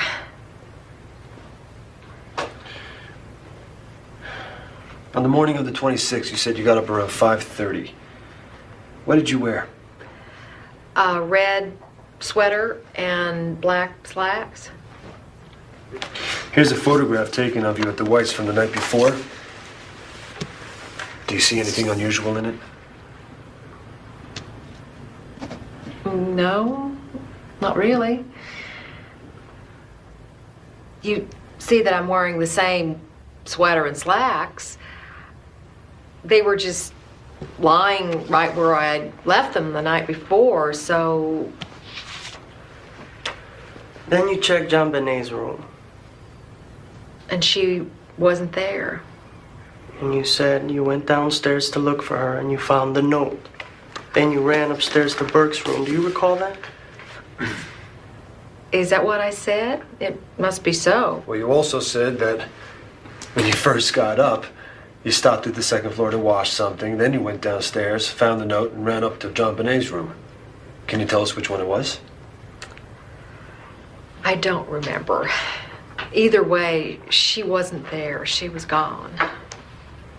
When you got to Burke's room to look for JonBenet, did you turn on the light? I don't remember. Did you wake Burke up? No. Oh, so then he woke up on his own? No, he didn't wake up. He stayed asleep until John sent him to the Whites. You mean all this shouting and all this commotion didn't wake him up? No.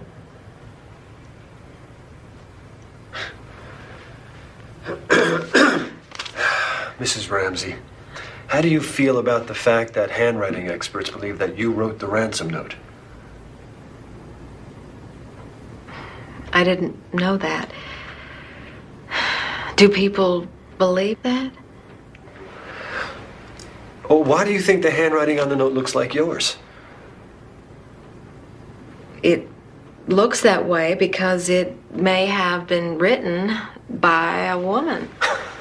You think that this woman wrote it the way she did to make it look like your handwriting? I couldn't say. It's possible, isn't it? Do you think that's why she used your pad to write the note on? My pad. Your pad was used to write the note on. It was? Well, I don't know what to make of that at all. You don't? You heard your wife cry out. You ran down, you read the note, and you told your wife to call 911. It seems right. I couldn't swear. And your son was asleep all this time? Yes, until I woke him up to send him to stay with Fleet White. And when was that? Around 7. After your wife called 911, she called the Fernies and the Whites to come over? Yes, and a few minutes later the first policeman arrived. And then not long after that, John Fernie, the Whites, then Reverend Haverstock. And you all sat there waiting for the kidnappers to call? Well, Patsy and I answered lots of questions from the officers, and we all tried to figure out what the note meant. I spoke to my older children, my banker, and around 10 I went downstairs to check on a window. Downstairs? Yes, down to the cellar. There's a broken window down there, and I wanted to check it out. It was open. I may have closed it. Did you tell any of the detectives about this window? No. Why not? No special reason, I just didn't. When you went down there, did you go into the boiler room? No, I had no reason to. There's no window in the boiler room. Nobody could have gotten in that way. At 1 o'clock, when Detective Arnn asked you to do another search of the house, why did you go straight into the basement? I didn't really think about it. She said, let's take a look downstairs. Well, did you know that Fleet White went into the same room that morning and saw nothing? How do you explain that he saw nothing? I just can't explain it. Just a few minutes after you found your daughter's body, you called your pilot to arrange a flight out of state. Why? Why'd you do that? I wanted to get Patsy and Burke back to Atlanta. I thought we'd be safer there. You didn't feel safe here in Boulder? My daughter had just been killed. Why would we feel safe? Mr. Ramsey, have you told us the truth here today? Yes. How do you feel about lie detector tests? If they're accurate, I'm for them. Would you take one? No.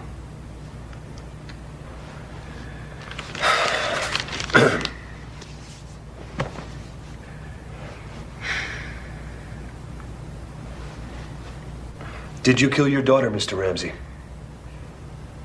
No. I did not. I loved her. I can't believe it was somebody we know. Everybody we know loved her.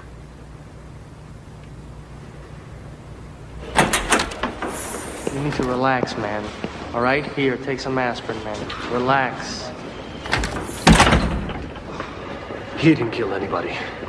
But she couldn't put two sentences together without lying. And you know that's true. No, I don't know. Mr. Thomas, do you mind if we go back to a question you asked? No, not at all.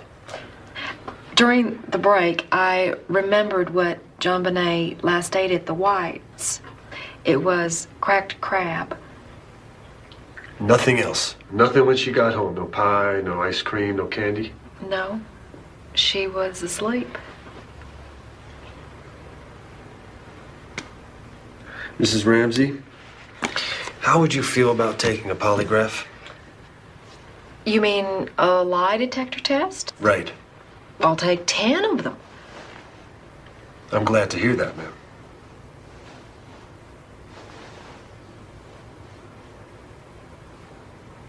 Mrs. Ramsey, did you kill your daughter? I did not kill my child. Did you write the ransom note? No. Is this the lie detector test? No, no. It's just an example of how it might work. Who do you think killed your daughter? I don't know. I have asked myself that a million times, and I don't know. It may be somebody who has a key. There's lots of people who have keys. Who, for example? The cleaning lady, for one. Oh, she has a pretty strong alibi. Well, the old couple across the street, they have a key. They watch our house when we're away. Their alibi is good, too. Mm-hmm. The other cleaning lady, the babysitter, one of them might have done it. Well, which one do you think is most likely? I don't know. I just don't know.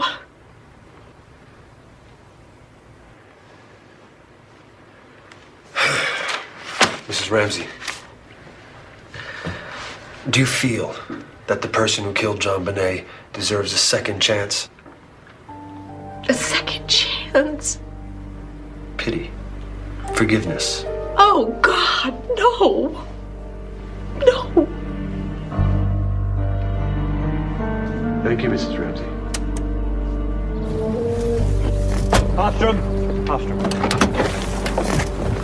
Let's go get a warrant now. What would you base it on? You're kidding. You heard the inconsistencies. You saw the behavior. She's a non-stop liar. Assume every inconsistency points to her. Assume every evasion and deception points to her. What's her motive? The law does not require motive. That's true, but when you have no witnesses, no forensic evidence that's wholly clear-cut, plus a mother who has no history of mistreating her child, you'd better have a motive. Anywhere else we could arrest her, but in Boulder we can't. I'm sorry, Thomas. Don't be sorry for me. Be sorry for JonBenet. I'm Patsy Ramsey, JonBenet's mother, and I'm late. Hey, what's wrong? Peter Ostrom, that's what's wrong. Mr. friggin' Bill of Rights. I'm appalled. What is this? Yeah, I've been watching it. Looks like the Ramseys have decided to go public. Oh, Be involved in I can't take this. hideous, heinous crime. Wait a I minute. love that child with She's wearing the same clothes she had on yesterday in my interview. heart and soul. Women like Patsy Ramsey never wear the same clothes 2 days in a row. No. You know what she's doing? She's trying to tell me that it was perfectly normal for her to have worn that red sweater 2 days in a row. That's what she's doing. Some of you may have seen the ad that we placed in our local Daily Camera newspaper. This reward money has been offered since the death of JonBenet, but we felt that we weren't getting it out to the public enough.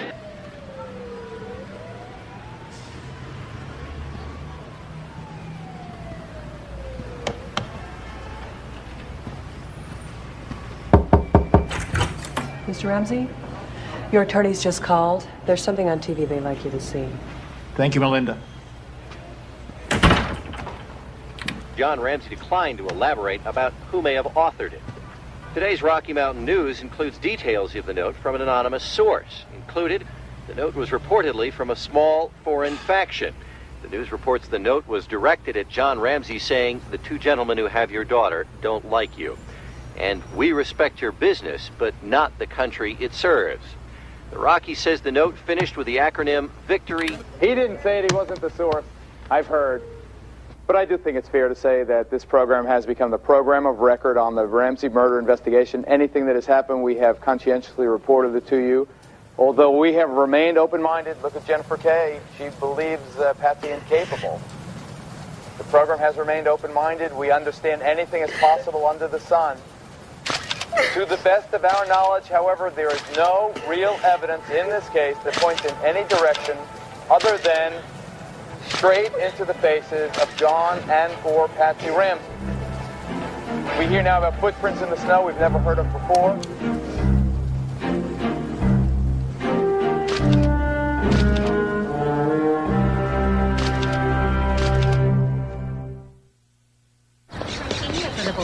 I think it'll be about the same as last year.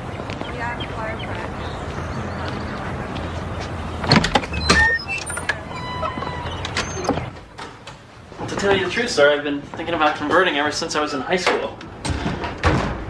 I never really was a Jew. I mean, I was born a Jew. We give an atheist for all the religion we had in our lives. And that's what's missing, you know? Real faith, real spirit. Well, have you ever considered just going back to your own religious roots? I mean, Judaism is a great religion and a great culture.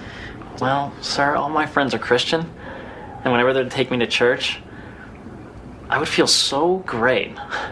And I just don't want to lose that feeling.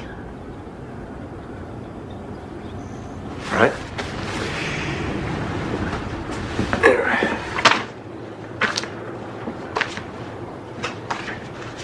Why don't you read through a few of these?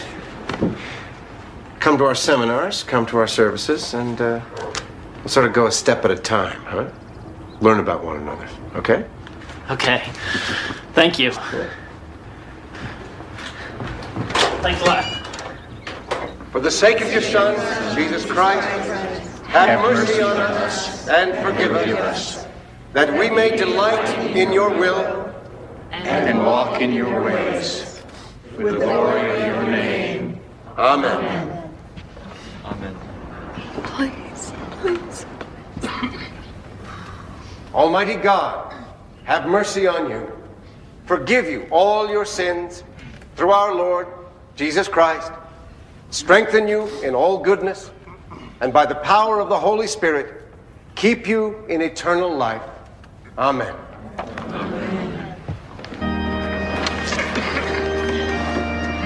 May the peace of the Lord be always with you. And also with you. Peace be with you.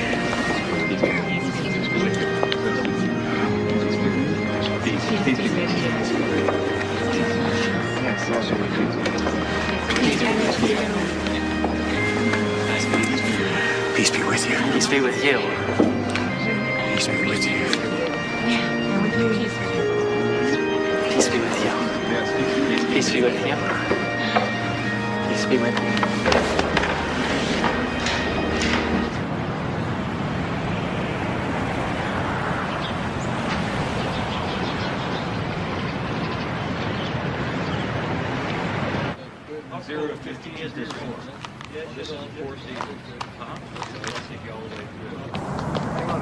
I really appreciate you seeing me, Detective. So you work for the Globe? Yeah, I'm a researcher. Mr. Shapiro, I'm Detective Thomas. Hi. Come on in.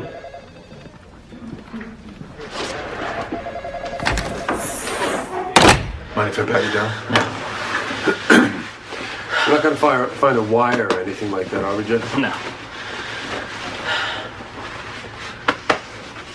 You mind opening up your bag, please? At least.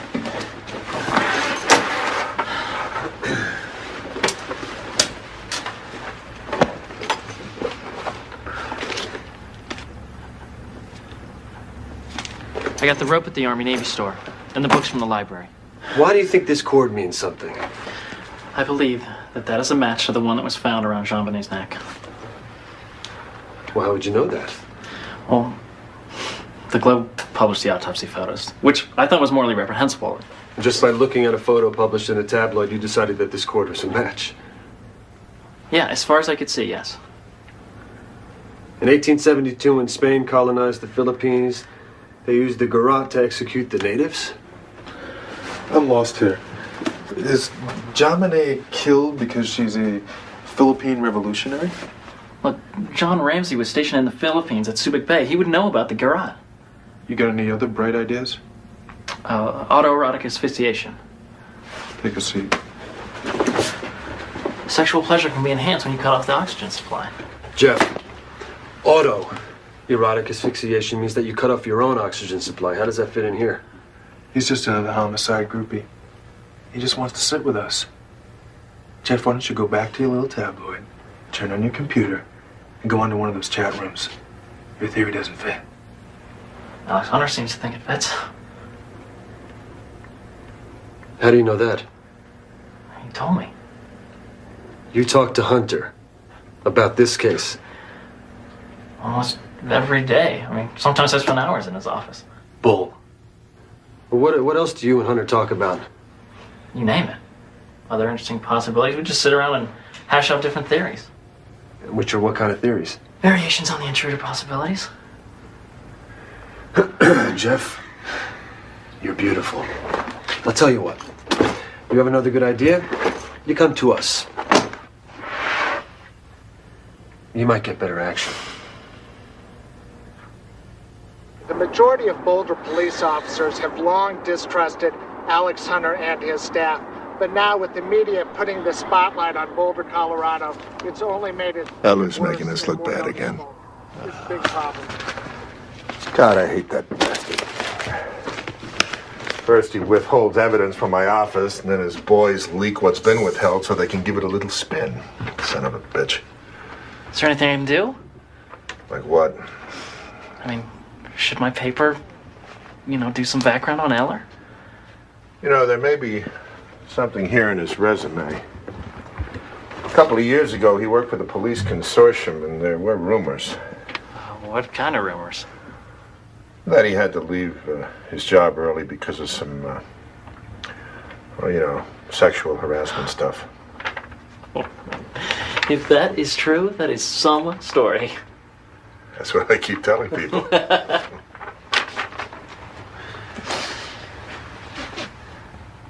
Look, I'm not defending Alex Hunter, but if I were in his position, I would do everything I could to get rid of John Eller. I mean, he's the problem, isn't he? No, he's not.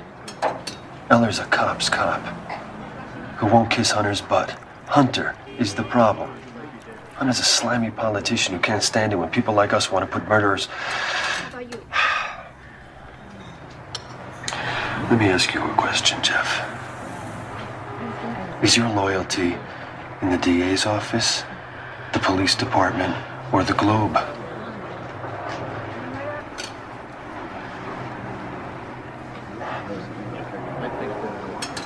My loyalty is to JonBenet. And I will work with whoever I have to work with to do whatever it takes to avenge that little girl.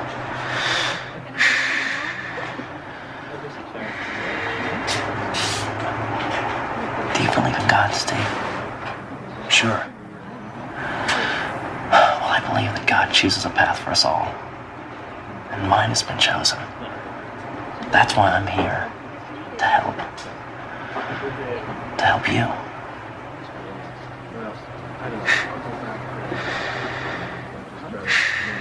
We've got some things coming up. Maybe I'll give you a page. If people think it's not being well handled, they are privy to their own opinions. We are handling this in a highly professional manner. If other cases have taken less time, that's great. This one is taking the time it needs. Urkel did fine. He looks like a little version of John. Thrall always makes you see the world. Oh, absolutely. Yes, he does. Coffee smells good. Excuse me, who are you? I'm, Jeff. Jeff Shapiro. Are you a member of this church? Not yet, but Father Haverstock and I are certainly talking about it. Yeah, well, I don't believe you. Why are you really here? Here for the same reason as you, ma'am. Find my faith and be able to keep it. Raul, I think this man is spying. Spying? On who? What is this about, Jeff? There's some misunderstanding. This woman He has obviously... been following Patsy ever since we came to church. Jeff? I think we better go talk in my office for a second. I'm sorry. Thank you, Susan. Reed's at the top of the list for next week. Jeffrey, I don't know what this is about. But if Susan says that you've been spying, then it could very well be that you have been spying. So why don't you just tell me the truth? I did tell you the truth. I'm a Jew who wants to convert to Christianity.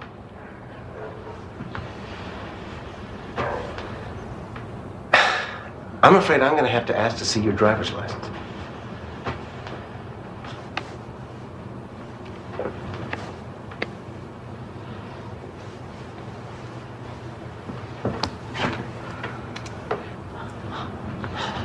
You don't have to treat me like a criminal. Jeffrey, you're obviously withholding something. Why don't you just tell me what it is? Okay. I work for the Globe. The Globe? But that magazine is pure trash. All you do is make up lies about people. We don't, Reverend. We don't lie. Look, my job is to seek the truth. And that is why I'm here, because I believe that the Ramseys are involved in the death of JonBenet. If they are responsible for her death, don't you have to do something about it? First you sneak in here pretending to be some kind of convert. And then you lied to me, Jeffrey. Reverend, I was undercover. Like I'm the sorry. FBI or the CIA. I mean, that is not lying. Just doing I'm my going to have to ask you job. to leave my house.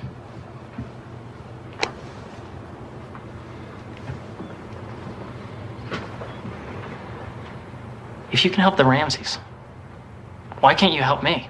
If I'm the sinner that you say I am, why aren't you doing anything to help me save my soul? You shouldn't turn your nose up to any of God's children. Won't you help me save my soul?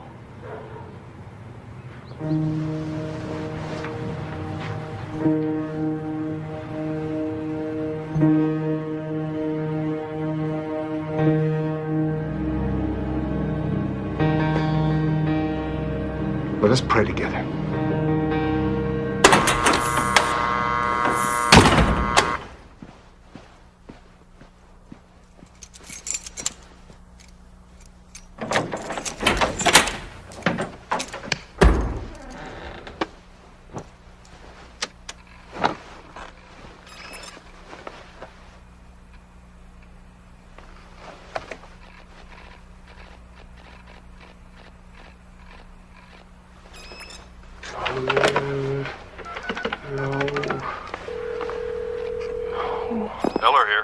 Yeah, boss, I'm not getting a password screen.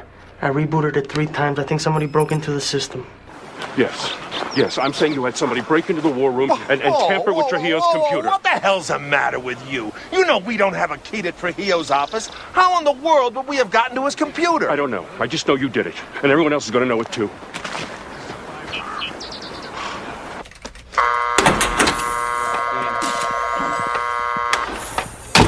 It's going to be an archival stream. That's shooting latent. It's a latent print there. Let me know if you pulled anything out. When you finish, take a picture of it. When we took apart Trujillo's computer, we found that the chip that controls the password wasn't functioning properly. Yeah, well, all that means is that you found something wrong with the computer. But I know somebody broke into that room over the weekend and tampered with our evidence files. Sir, the war room doors, they're connected to a secured central clock. Whether a person broke in or used a card, the clock would show it. There was no activity at those doors from Friday afternoon until Monday morning when Trujillo opened the door himself. Well, then they must have rigged the central clock somehow.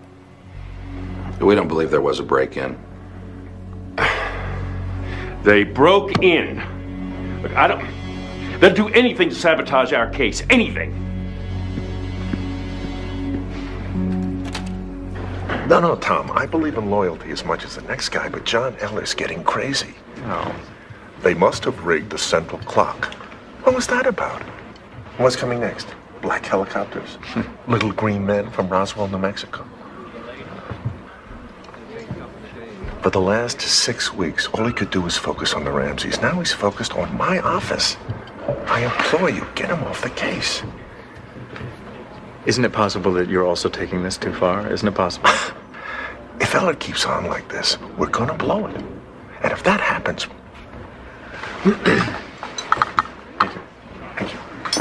Thank you. If that happens, we're gonna have to learn to live with a brand new concept of just how bad the press can get, I promise you. Alex, he's my commander of detectives.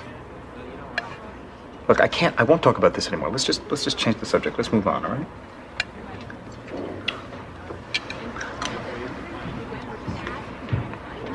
Well, now that your guys and our guys have permission to search the Ramseys, why don't we do the next job right? I'm all for that.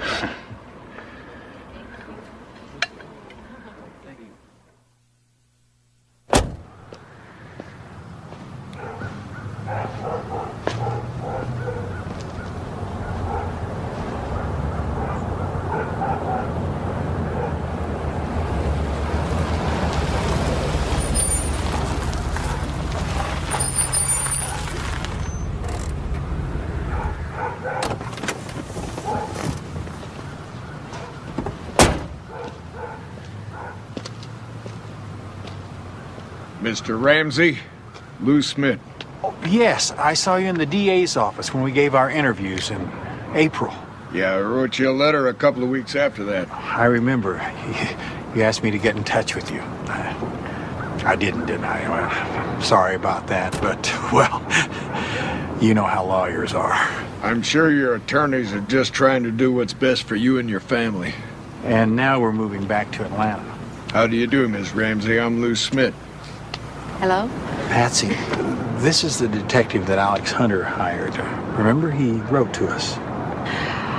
Oh, yes, it was a nice letter. I've thought a lot about it, Mr. Smith. Have you made the progress that you were looking for in finding the killer?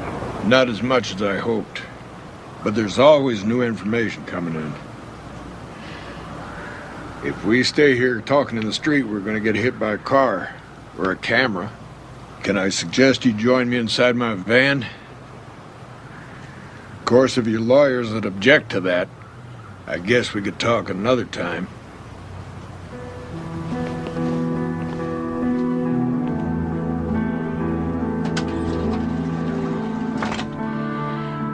The whole world has condemned John and me.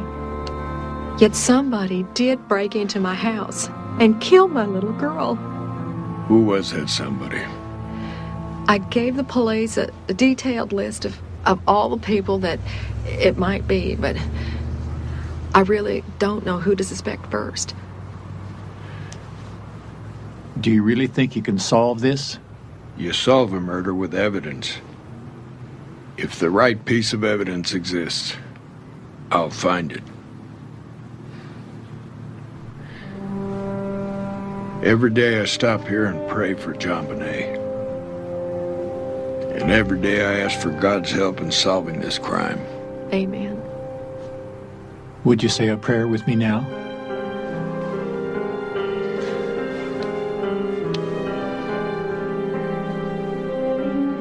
Lord, I pray for courage to face our own fears and to take us where others will not go.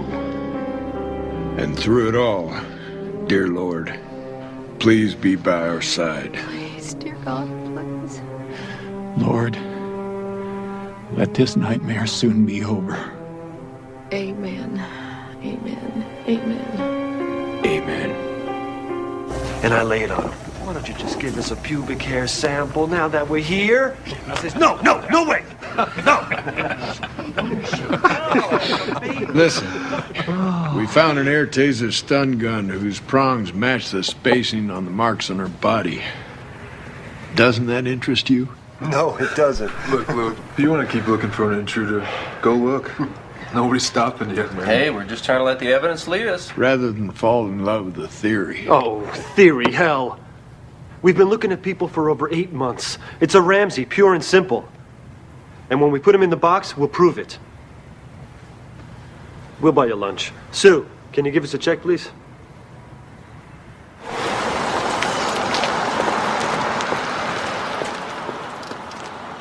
Here under the windows where the scuff mark on the wall is.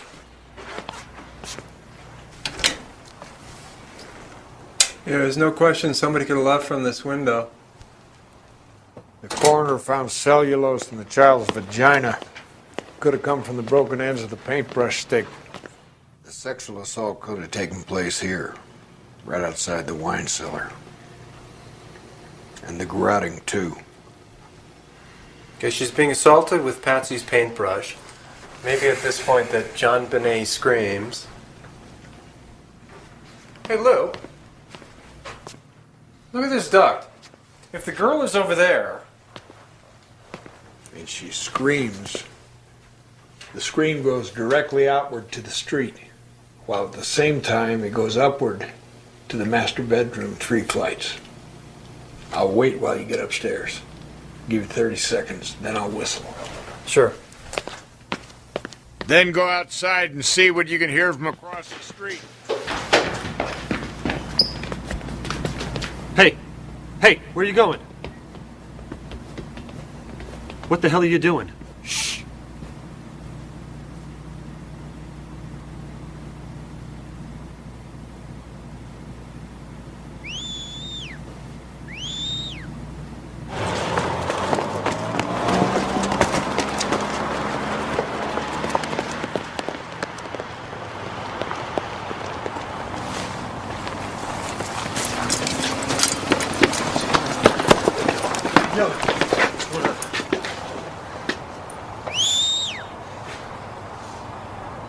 I don't think they'll find it. Well, what do you mean? They're using fiber optics to look behind the walls and under the house. They're going to take out the water heater. They really want to find that roll of duct tape. Wait a minute. They haven't found the roll of duct tape yet?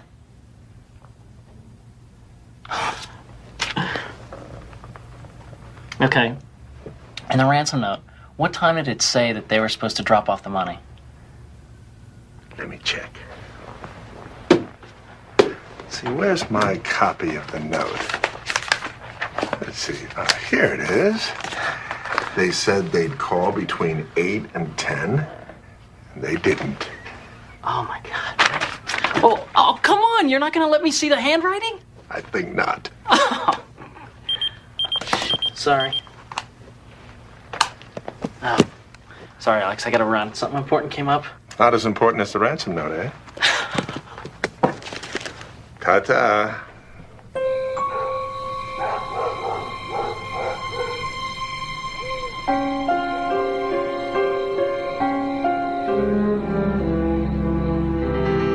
Okay, it's 4 paces from her door to the entrance to the spiral staircase. And 13 steps down to the ground floor. Is she struggling all this time? Not if it's a parent who's holding on to her. Assume for a second it isn't. Maybe she's knocked out by a stun gun. Back to that again. The marks match. Okay. Suppose someone carries a struggling child down the spiral stairs. Then what? Maybe for a moment she breaks loose. There are only two routes to the basement. Route 1. She comes down the stairs, makes her first left into the butler's kitchen, goes through, up this set of stairs, then turns right to get to the door to the basement. Problem is, here, I'll show you. The door swings out, and you have to sidestep to get in. No one who knows the house is going to take this route. Route 2. The child comes down the stairs and heads toward the patio door. No access to the patio through the basement. She only heads to the patio door, then she makes her second left into the kitchen. Which is 25 feet long. It's got an island and 2 high chairs. She comes to the kitchen. He follows. She goes left into the hallway. He follows and he's at the door.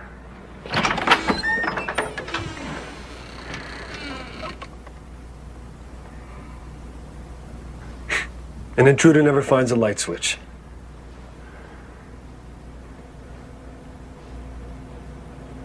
Unless, like you, he has a flashlight. Maybe JonBenet and Patsy had an argument. Couldn't wipe herself, maybe she wet the bed.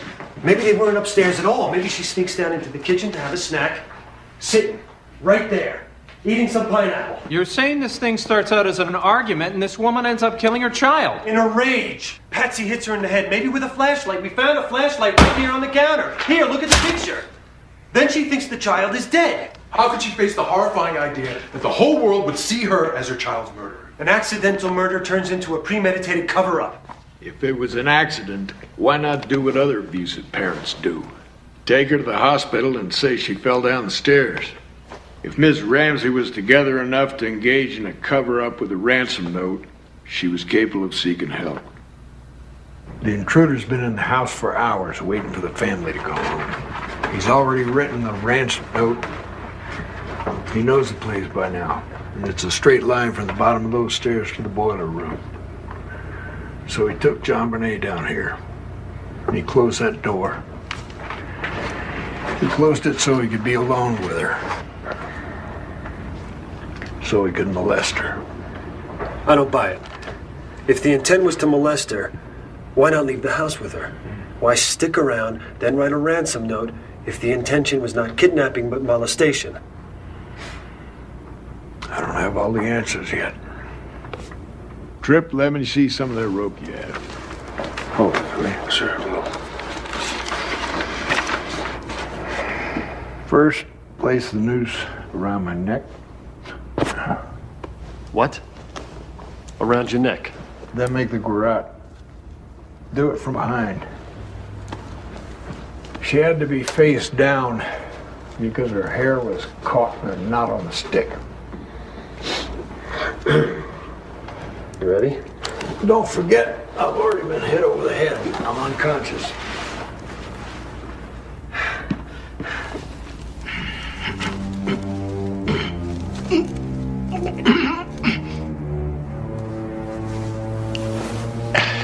You see, whoever killed JonBenet had to look at her. That person had to stare into her face to make sure she was dead. Do you really believe a parent could do that? Some people are capable of anything. Anything at all. Karen, line 3. We've got 5 minutes to air. Okay. Sheehan, what? Can you actually do that?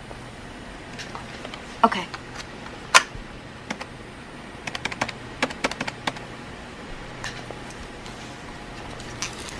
John Eller, please. Karen Sheehan.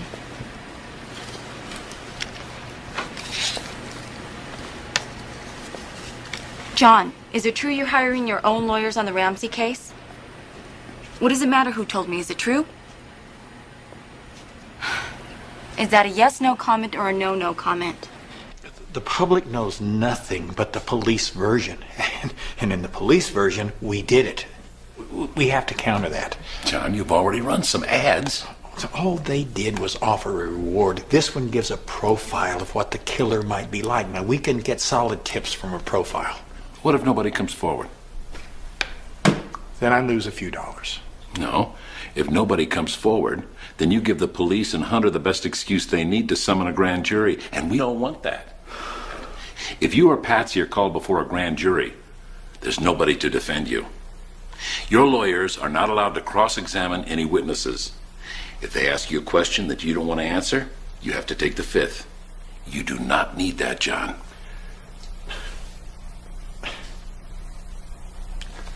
I don't care. I'm running the ads. Hi, Alex. Thanks. I really appreciate this. I'm going to hold you to that, Karen. Good morning, fellas. All right. Let's get started. Okay. Mr. Hunter, can you confirm that the detectives in the JonBenet killing are hiring their own lawyers to determine whether there's a prosecutable case? I'm not sure I'd put it exactly that way. They've hired lawyers to advise them. Is that normally done? That's not customary, but then everything about this case is unusual. Got what you need? Really appreciate it, Alex. Thanks.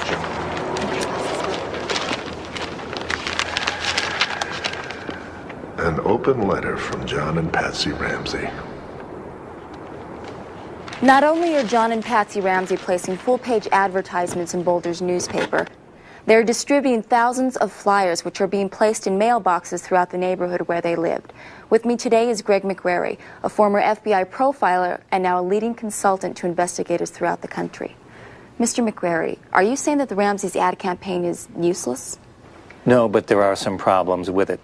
It's far too general. The profile they've released would fit about a quarter of the people in Boulder. When you release a public ad campaign, you need to provide specifics so that the average citizen has something to look for. Expect Ramsey to describe himself? That's part of the problem as well. As a reporter for the Daily Camera, you understand that this is off the record. You can't disclose that this conversation ever occurred, and you can't use notes or use a tape. Yeah, that's good. Yeah, that's good, okay. You can ask about anything except the 48 hours before and the 48 hours after JonBenet's death. I understand, but within these guidelines, I'm on my own, right? Agreed. Mr. Ramsey. Hi. Terry Sparrow. Hi. Come in.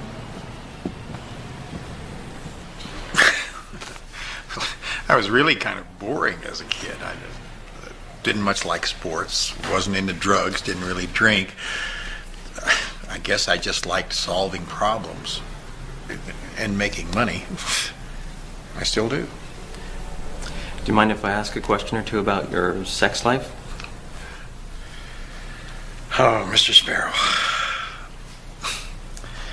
I feel as if I've been picked as clean as a turkey after Thanksgiving. I've been feeling pretty naked for a long time, so you might as well ask whatever you want. I appreciate that. And I will ask an offbeat question. Are you well endowed? I'm fine. But you certainly couldn't call me King Kong. Do you enjoy anything different? Anything that censorious people might characterize as kinky? I'm not that creative. I certainly wouldn't call myself wild sexually. Pretty conventional, actually.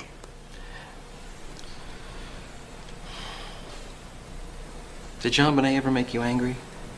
I mean, really piss you off? Of course. She was a little girl. and she could get pretty bratty at times. What would you do? What a parent usually does. Put her in a timeout and explain to her why she shouldn't do what she just did. You ever hit her? Never. You ever hit any of your kids? You know, a little tough love. That is a concept I don't understand. Hitting a child out of love. Do you believe in God? I do. you think God knows everything? Yes. Do you think God would know if somebody had done something wrong and not admitted it?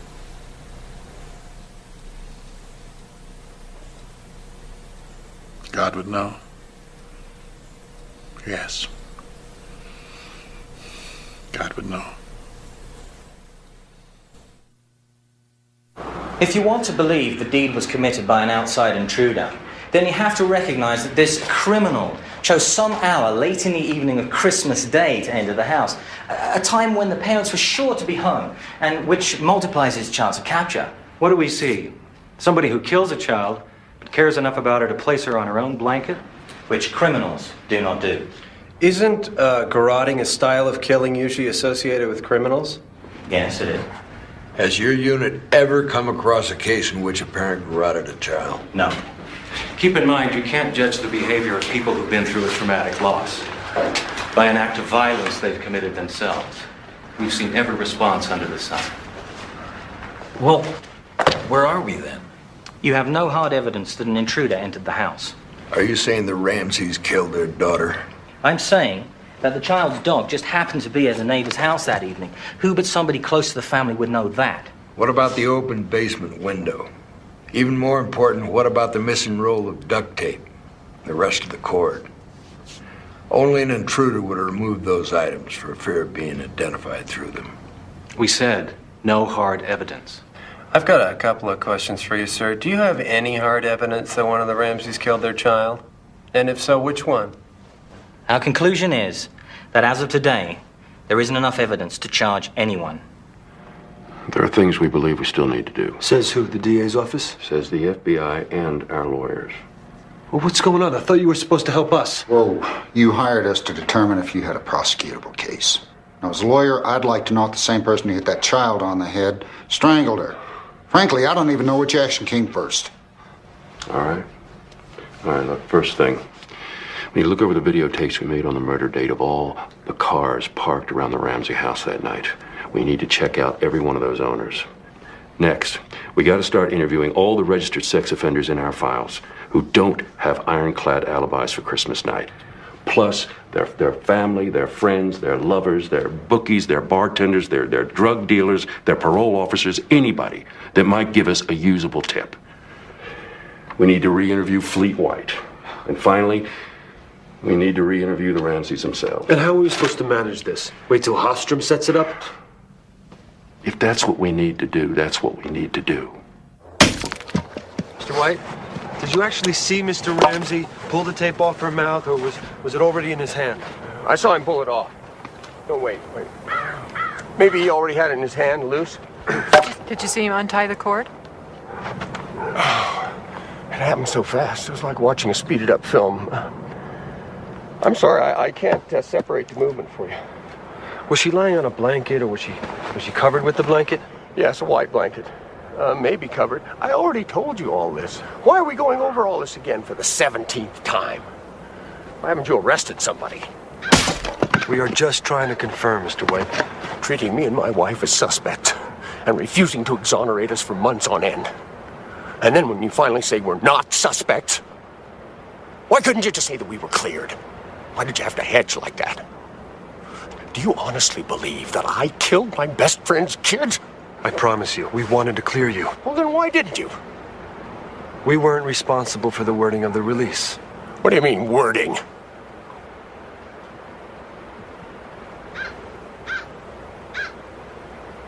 Hunter?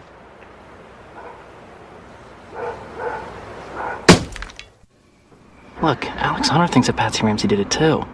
He just doesn't think that Eller can deliver the goods. Has he given up on the idea of getting rid of Eller? No way. He wants him gone now more than ever. Actually, he's asked me to help. You? How?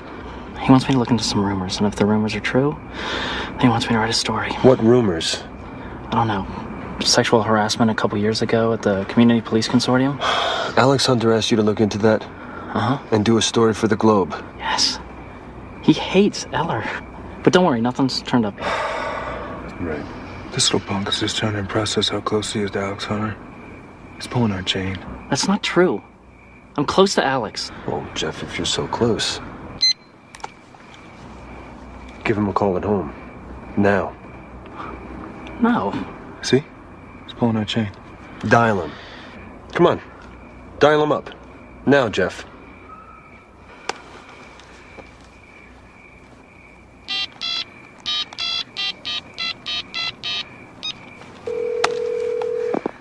Hello, the hunters aren't home right now, but if you'd like to... You're not a double agent for Alex Hunter, are you, Jeff? No. I'm just some guy that's caught in the middle. Yeah. You know what? Maybe you could be a junior detective. Yeah. Our junior detective. That's great. Yeah. Are you serious? Because if I'm a junior detective, shouldn't I have a gun? You know what? I'll set you up with a friend of mine. He sells Glocks below cost. Hey, you know what? I think Jeff's more of a Beretta man, don't you think? Maybe. Beretta, Glock. Yeah, welcome to the club. Alex Hunter asked you to look into that. And do a story for the Globe. Yeah, he really hates Eller. But don't worry, nothing's turned up yet.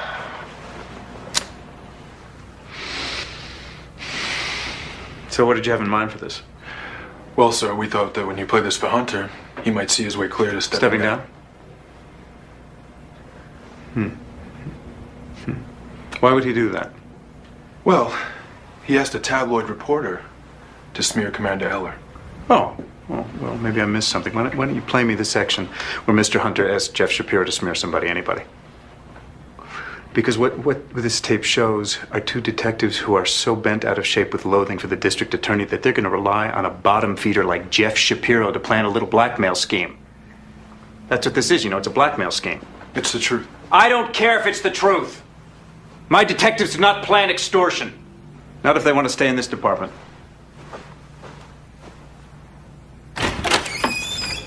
The door's open. He wanted me to look into some rumors. And if the rumors were true, he wanted me to print a story. What kind of rumors? I don't know, something about sexual harassment a couple years ago at the Community Police Consortium. Mark, would you come in here, please?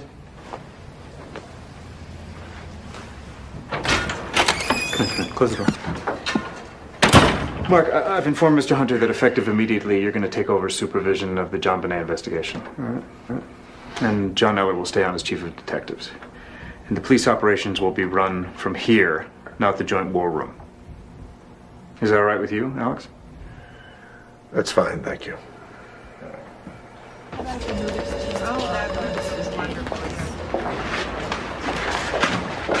Hey, Susan. Is Alex around? He's busy.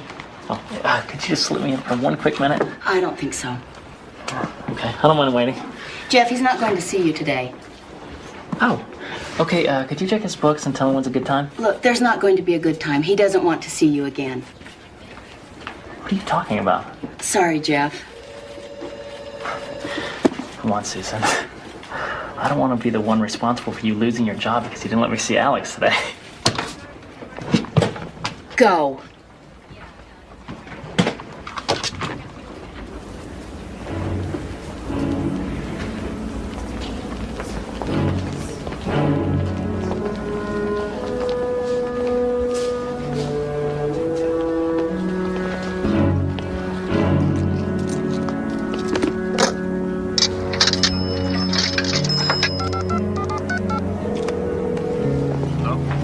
Hey, Steve. Jeff, hey, the weirdest thing just happened. I was in Alex Hunter's office and the receptionist told me. Well, when can we talk? Kobe told me not to talk to you. You were warned not to talk to me. He said I can't talk. Hello? Hello?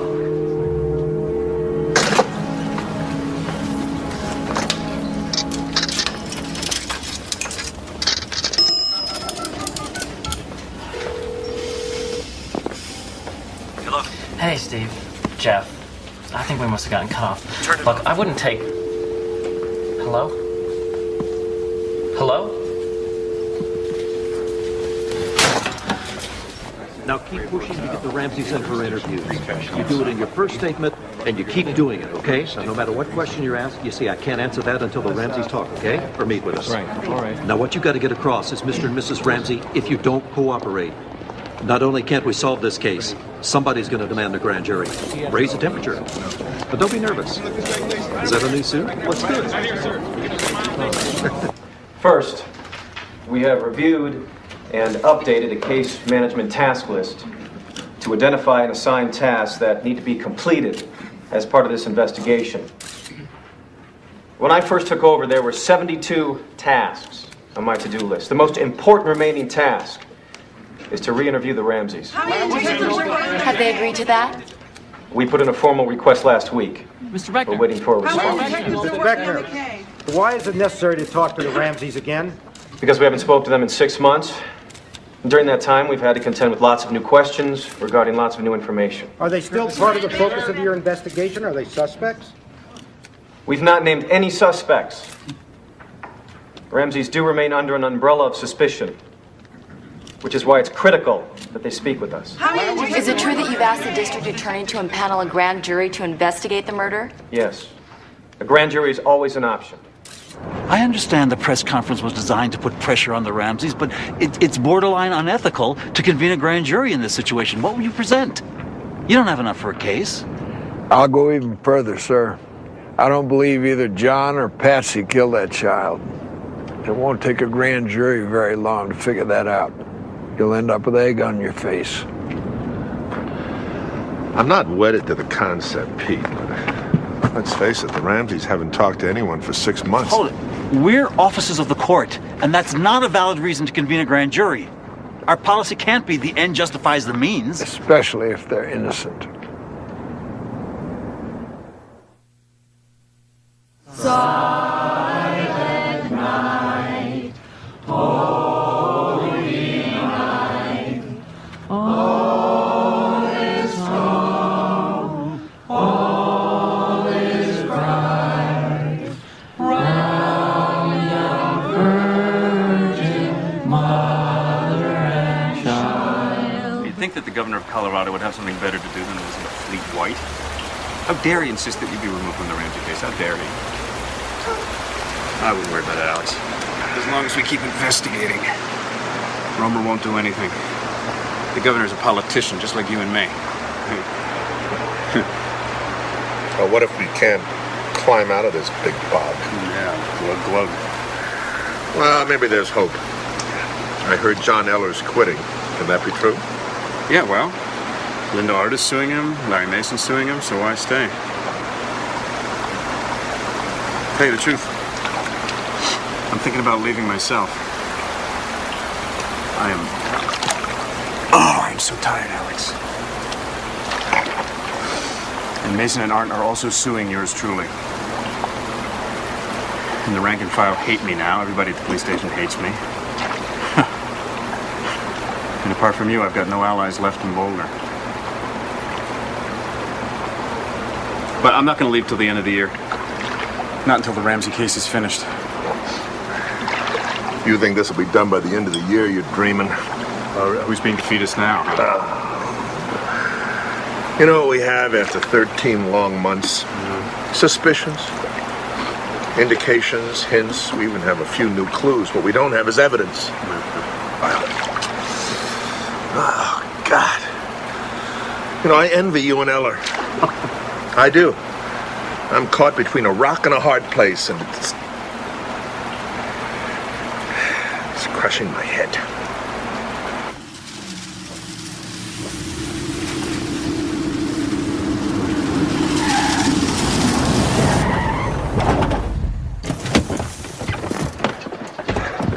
What the hell are you doing here, Steve? The Globe's found a source who told us things that you do not want to be made public. Oh, son of a bitch. So they need your help with information about the grand jury. Any little tidbit, anything you heard around the water cooler, anything. Why should I tell them anything? Steve. What? They know about your mother. My mother? What about my mother? Steve. They know she committed suicide. I'm sorry. You've got that all wrong. She died in a hospital. Steve! Steve! What? I don't want to see this story published. I'm here to protect you. You know what, Jeff? I want you off my property. Now! Steve! Steve! Damn it! It's fabulous. It's Spanish TV, Australian TV. Just everybody seems to use the software that John is going to be associated with. It won't be long before every TV network in this hemisphere will be purchasing it from John. Yes, here. You know, there's one thing I'm really going to miss about Boulder. It's working with you guys. You guys are the guardians. And we all know if we're up to the politicians, and anybody who gets elected is a politician. Yeah, that's right. We're up to them. The only people who'd go to jail in Boulder would be cops who got caught smoking on duty. The media has told one story over and over about you and your husband. If I do a documentary, I want to see the other story that could have been told. John? Patsy, may I ask you, how have you managed to cope over the last year?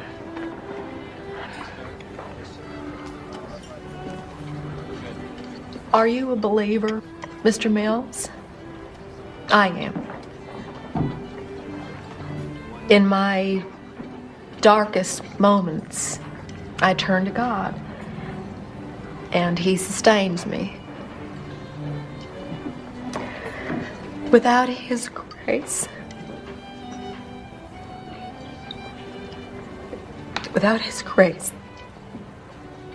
this past year,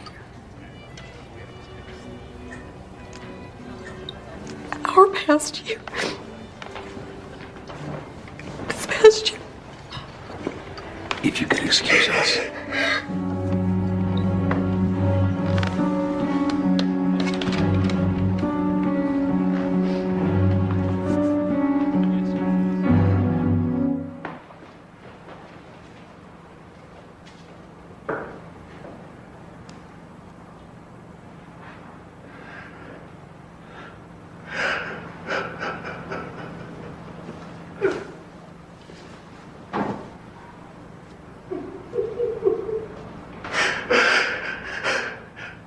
Why don't they go in and talk?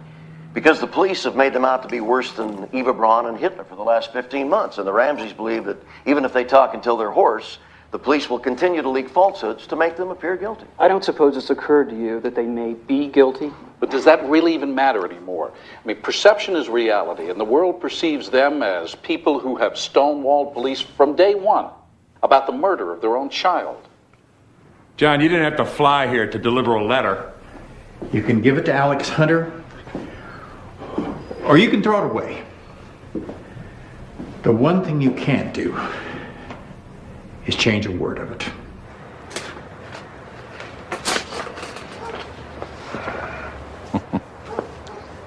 Alex, where's the problem?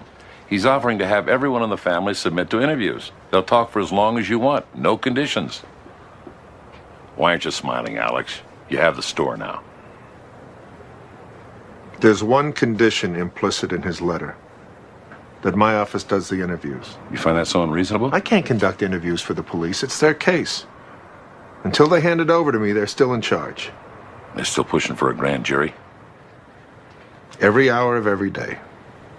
Have you agreed to that? No, I have not. I told Morgan it was your case. And until it was handed over to me, you would do all the questioning. I won't poach on your turf. Have you decided then to call a grand jury? Oh, no, I haven't, but... Peter, don't you think a grand jury is just about inevitable? I don't see enough evidence to take it there. In any event, when do you want us to hand the case over to you? A month from now. This is what JonBenet looked like on the morning of December 25th. The bike was her Christmas present, given to her by her parents. John Ramsey took this snapshot. Next, please. This is very early on Christmas morning. It's the last image we have of JonBenet alive. About 22 hours later, on December 26th, a little bit before 6 o'clock in the morning, when Patsy Ramsey went downstairs, she says she found a note telling her that JonBenet had been kidnapped. About 7 hours after that, the body of JonBenet was found in the basement by her father. Next, please. This is where investigative officers found the body of JonBenet. So far as we could learn, we found no clear sign of forced entry. We did find these pry marks on 2 doors, but we didn't find any splinters on the ground, which of course you would during a break-in. And of course, there's the spider web. And we don't have any photographic record, but an officer does remember seeing 1 or 2 intact strands of a spider web running from this grate in front of this broken basement window to this window molding. If entry did occur here, we find it very unlikely that this partial web would still be there the next morning. As of now, we've looked at 68 suspects. Of the likely ones, handwriting, fingerprinting, DNA, and other forensic tests or strong alibis have eliminated the following: Chris Wolf, Fleet and Priscilla White, Linda Hoffman Pugh, Melinda Ramsey, and John Andrew Ramsey, the John Ramsey's children from an earlier marriage. And in addition, 30 of Boulder's 32 known sex offenders. In theory, the Santa Claus, Bill McReynolds, is still suspect. His wife wrote a play about the torture murder of a young girl in a basement. But we think he was way too weak to have done the crime. He had heart surgery only 4 months earlier. So, we keep coming back to somebody in the house. The injury to JonBenet's head produced no exterior bleeding. Therefore, we don't know where or when she was hit. We believe it could have been caused by this flashlight.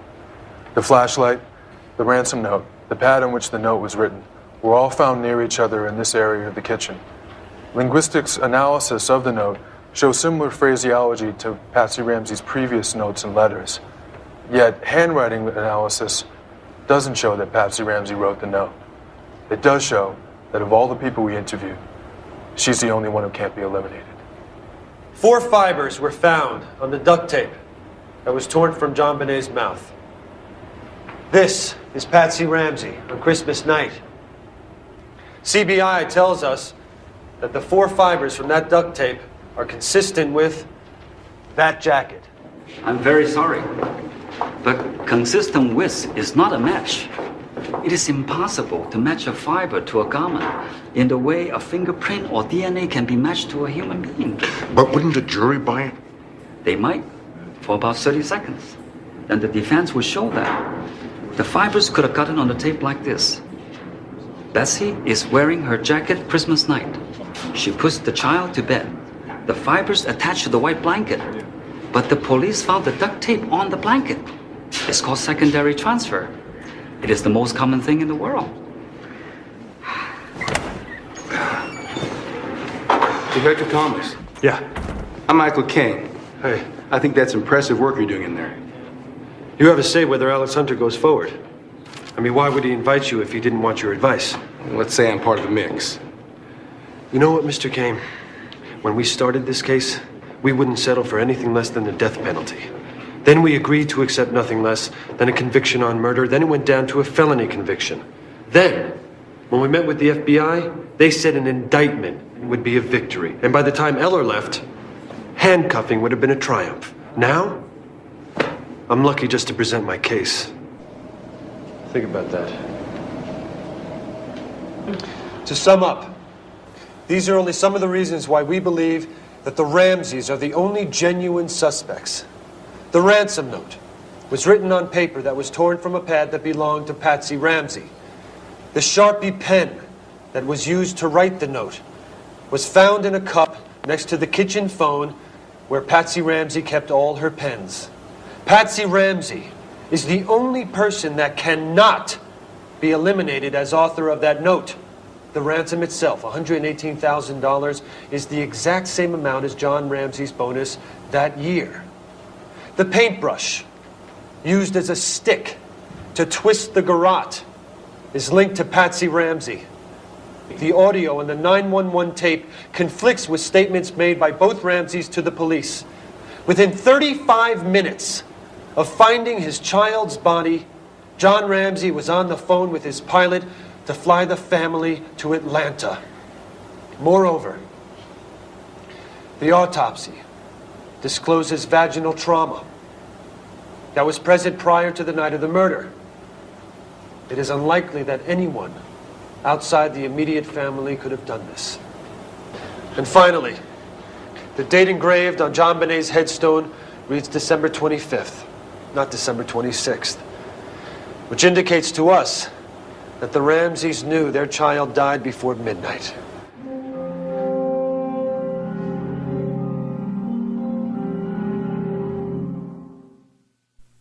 We think you've got a triable case of felony murder here.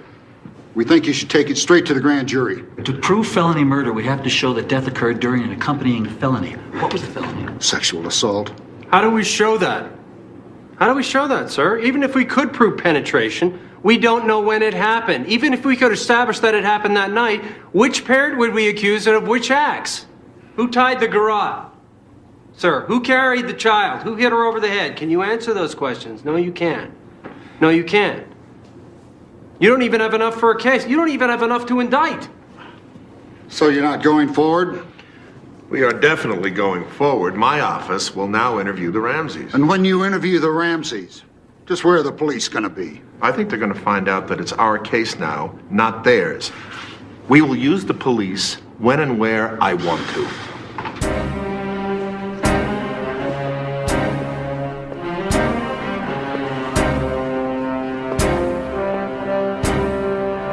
Lou. Hello, Steve. Can I do something for you? I heard the interviews with the Ramseys are taking place any day now. Is that true? True. Why weren't we asked to participate? This is our case. No, it's Hunter's now. Lou, is there any way I can be part of this team? I know this case better than anyone. If it was up to me, you'd be there. But Alex wants his people doing the questioning. You gotta be hard on him, Lou. Don't softball him. Don't let religion play a part in this. Don't worry, Steve. I've put a lot of Christians in prison.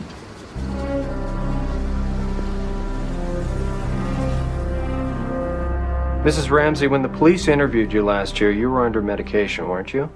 Indeed, I was. I'm sure that it must have given a terrible impression of me.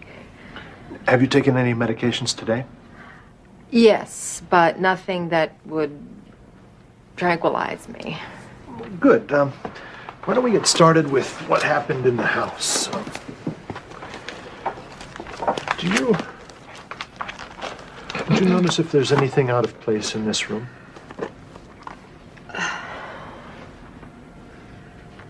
Take your time. No. John, you know the autopsy found pineapple in JonBenet's digestive system. That is so bizarre. She was asleep when we got home, and I took her straight up to bed. She didn't eat anything, Lou. Mrs. Ramsey, the coroner found pineapple in your daughter's stomach.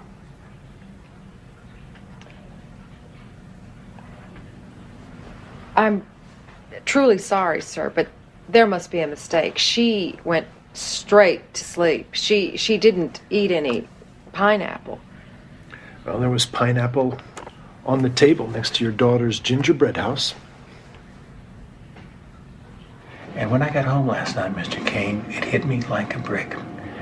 I remember hearing that JonBenet and Santa had agreed to meet that night. Now, if a stranger had come into her room, she would have kicked and screamed, but she knew Santa. And that is Bill McReynolds. Mrs. Ramsey, did you talk to your husband about the interview yesterday? No. You didn't talk about anything that I asked you or anything John was asked? No. You didn't say, how'd it go, John? Oh, for sure, but we never discussed anything that was asked. That would be wrong.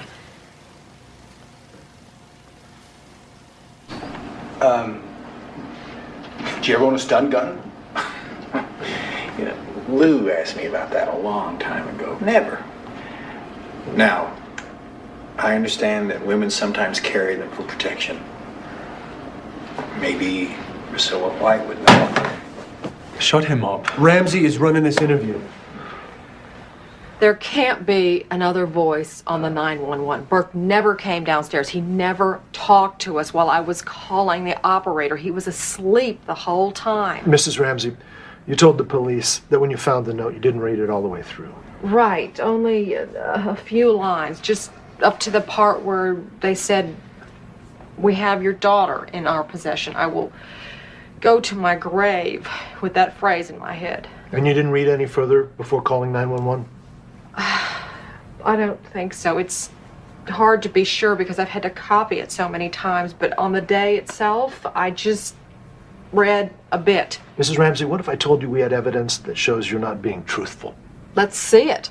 Well, we're not in a position to show it to you right now. Of course you're not. Mrs. Ramsey, there were only 3 people in that house that night. If you didn't kill JonBenet, if your husband didn't kill JonBenet, that would only leave your son, Burke. Pal, you don't want to go there. Don't start with that. I'm going to ask you one more time, Mrs. Ramsey, and please do not lie to me. Did you? You are going down the wrong road. Frankly, Alex, I don't see an alternative but to take this to the grand jury. I do see a case outline against Patsy Ramsey. I won't press for an indictment unless there's a whole case there, but I certainly think we have enough to convene a panel. I don't. For 2 years I've been saying, give me evidence. If you can't, give me motive. If you can't even give me motive, give me prior bad behavior. And nobody has given me any of these. In fact, if the office decides to present this to a grand jury, I'm sorry, Alex, but I won't participate. It's just plain wrong to seek an indictment with this little evidence. It would be a judicial burlesque. It would be. It sure would be.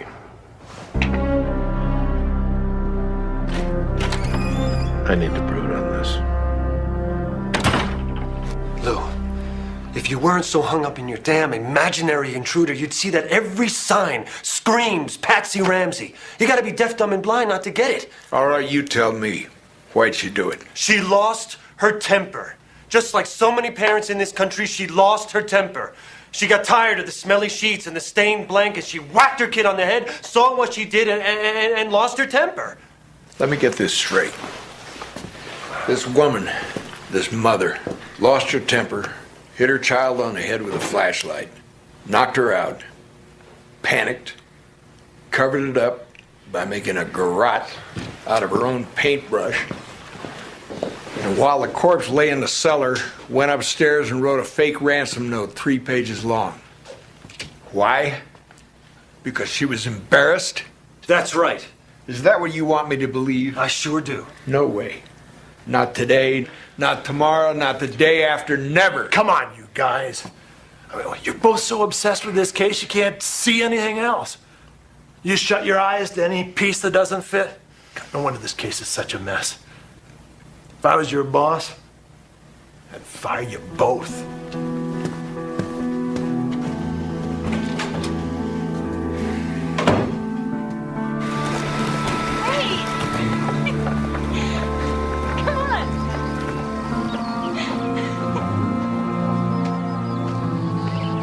The 18 months that my colleagues and I have worked on this case night and day, we were advised by the prosecutor not to speak to certain witnesses. We were forbidden to clear innocent people. We refused search warrants, and we were the victims of a campaign of misinformation designed to discredit all of us and designed to destroy the career of our commander. And I think that until an independent prosecutor is appointed, there will be no justice for JonBenet. The DA's office for 2 decades has dealt with serious crime by plea bargaining, like some sleazy used car salesman.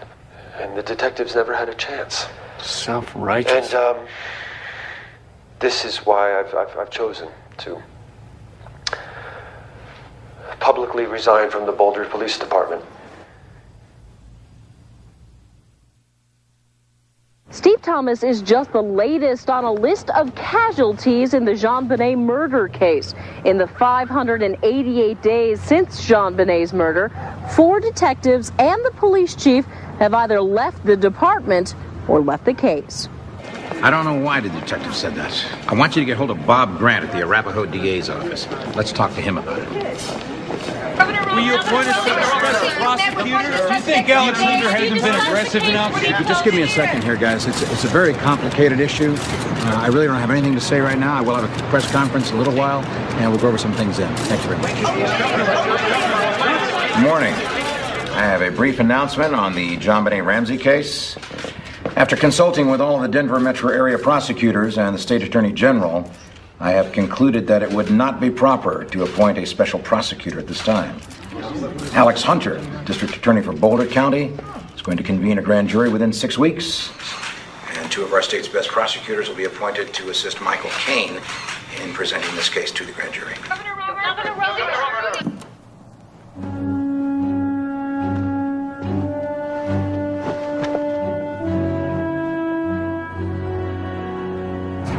Now I know what a gelding feels like. Could have been worse. They might have appointed a special prosecutor. Would that really be worse? Now it's our case in name only, but we're just spectators.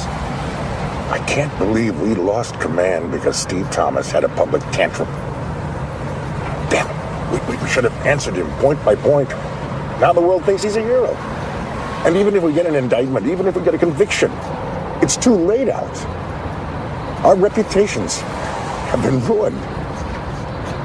It's sad. It's really sad.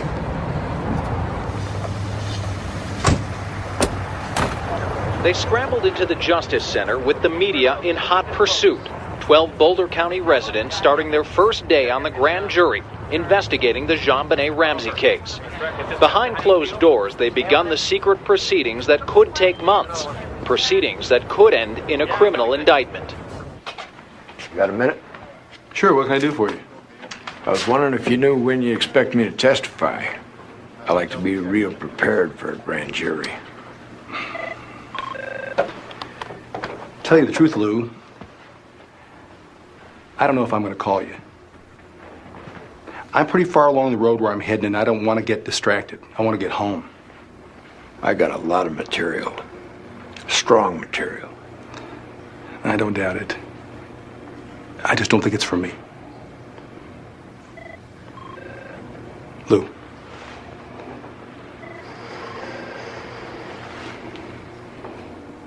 Thanks for coming by.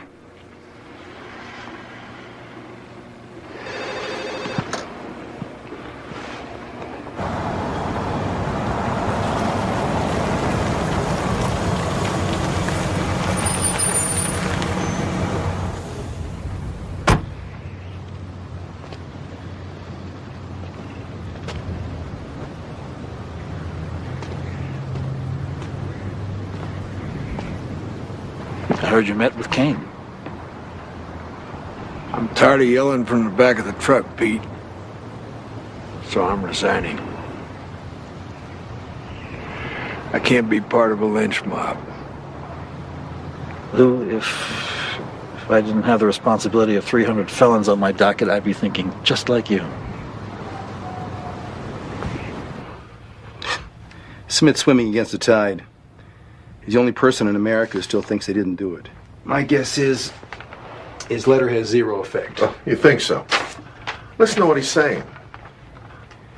An innocent person will be indicted, and a vicious killer will remain on the loose to prey on some other innocent child. That's a double travesty. Come on, it's easy to knock down. There he is, a retired detective way past his prime. He only quits because he can't stand to be wrong. 6 months from now, if you go to trial, the defense will call him and he will be their best witness.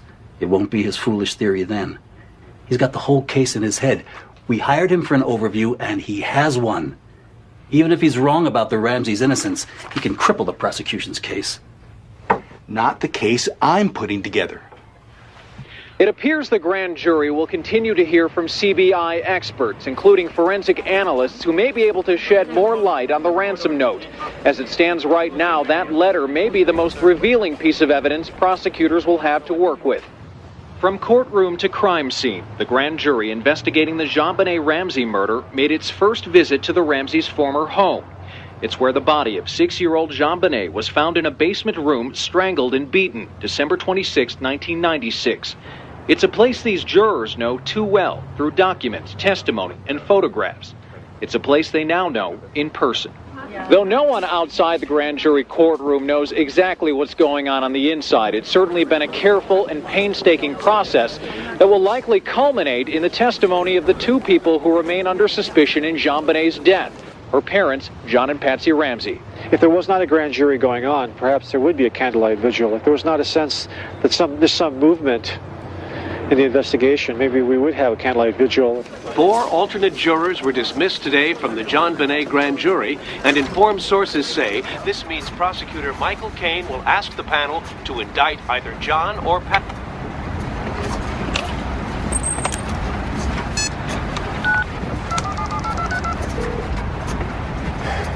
Peter, it's Lou. Listen, I know Caine thinks I'm crazy, but could you ask him to at least hear me out? Please. Let me at least sit down with Caine's assistants. I believe that an intruder intending to kidnap and molest JonBenet came to the Ramseys' house, bringing with him cord, duct tape, and a stun gun. He searched the house for a point of entry and discovered that every door and window is wired to an alarm.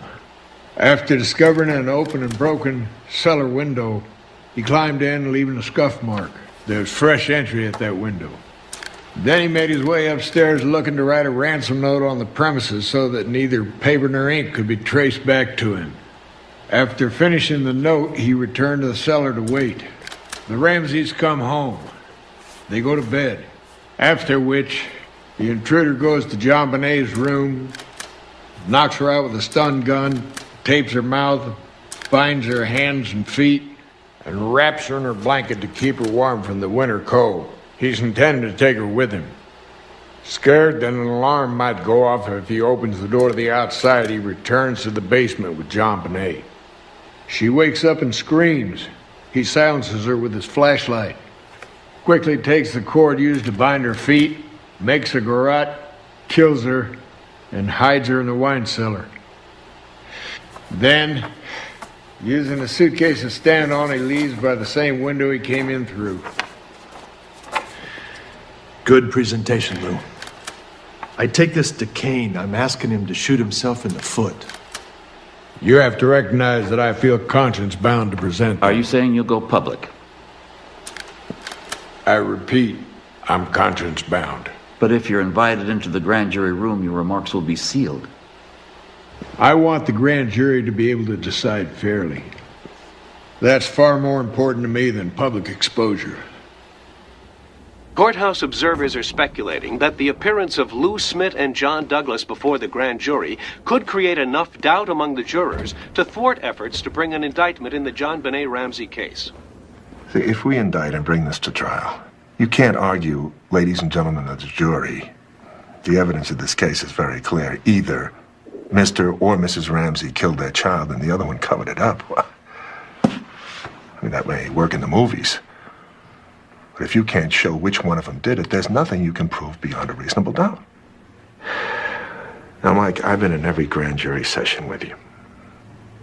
And I don't know. Now, it's yours to run. I have to sign any true bill you bring in. So I'm asking you, is the case there?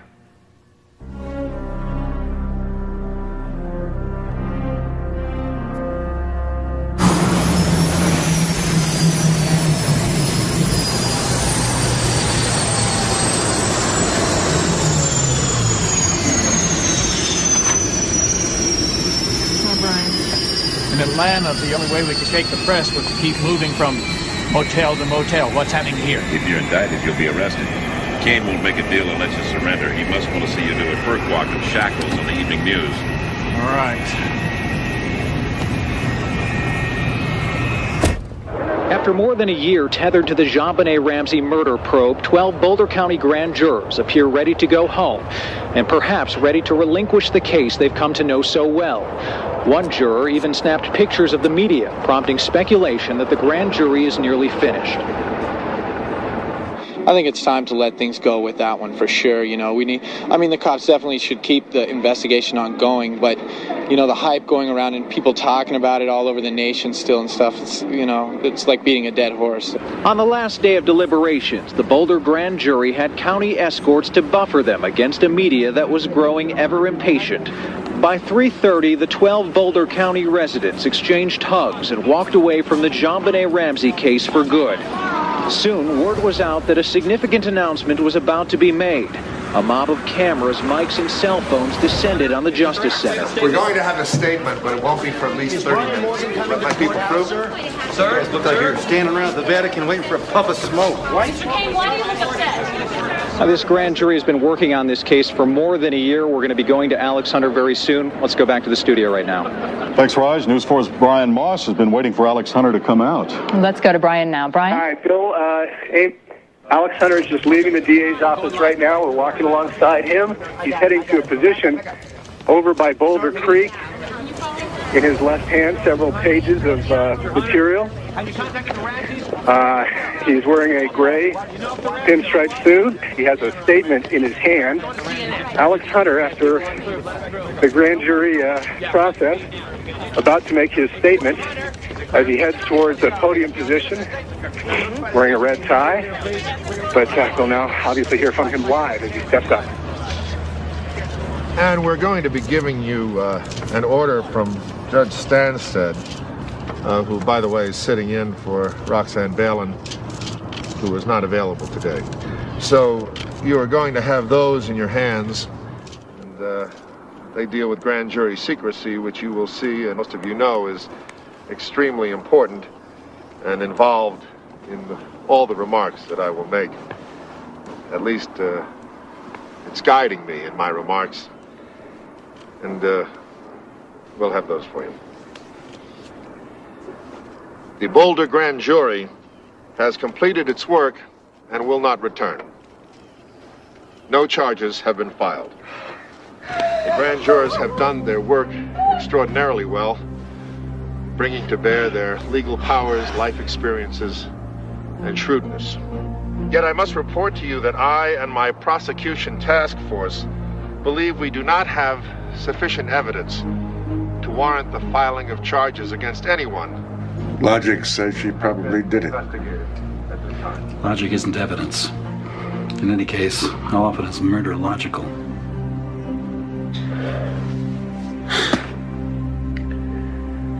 I'm sure of it. Patsy killed her. No, Steve. A stranger killed her. No. It wasn't a stranger. A stranger named Patsy Ramsey killed her.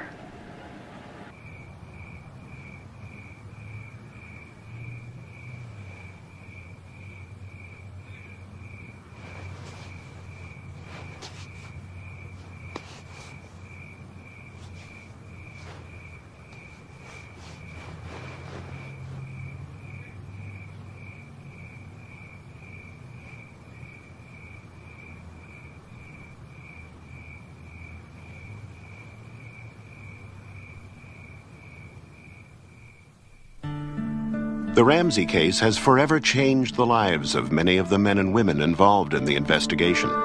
Commander John Eller resigned from the Boulder Police Department. He currently is an investigator for the Florida State Attorney General's office. As a result of a no-confidence vote by the Boulder Police Department's union and pressure from the case, Chief Tom Kobe resigned in 1998. He now works in the nonprofit sector. Detective Steve Thomas, who also resigned from the Boulder Police Department, is now writing a book about the case. Late in 1999, nearly 3 years after JonBenet's murder, Alex Hunter's office officially cleared Janet and Bill McReynolds as suspects in the case. Hunter himself, having served 6 terms as district attorney, has decided not to seek re-election. In a pending action, Detective Linda Arndt sued the Boulder Police Department, alleging she was denied her First Amendment rights. Following his resignation from the Globe newspaper, Jeff Shapiro remained in Boulder, Colorado, and recently worked as a substitute teacher. After resigning as an investigator for the Boulder District Attorney's Office, Lou Smith is still investigating the case on his own. He remains convinced an intruder killed JonBenet. John and Patsy Ramsey currently live in Atlanta. They have filed a lawsuit against the Star newspaper and are writing a book about what has transpired during the last 3 years.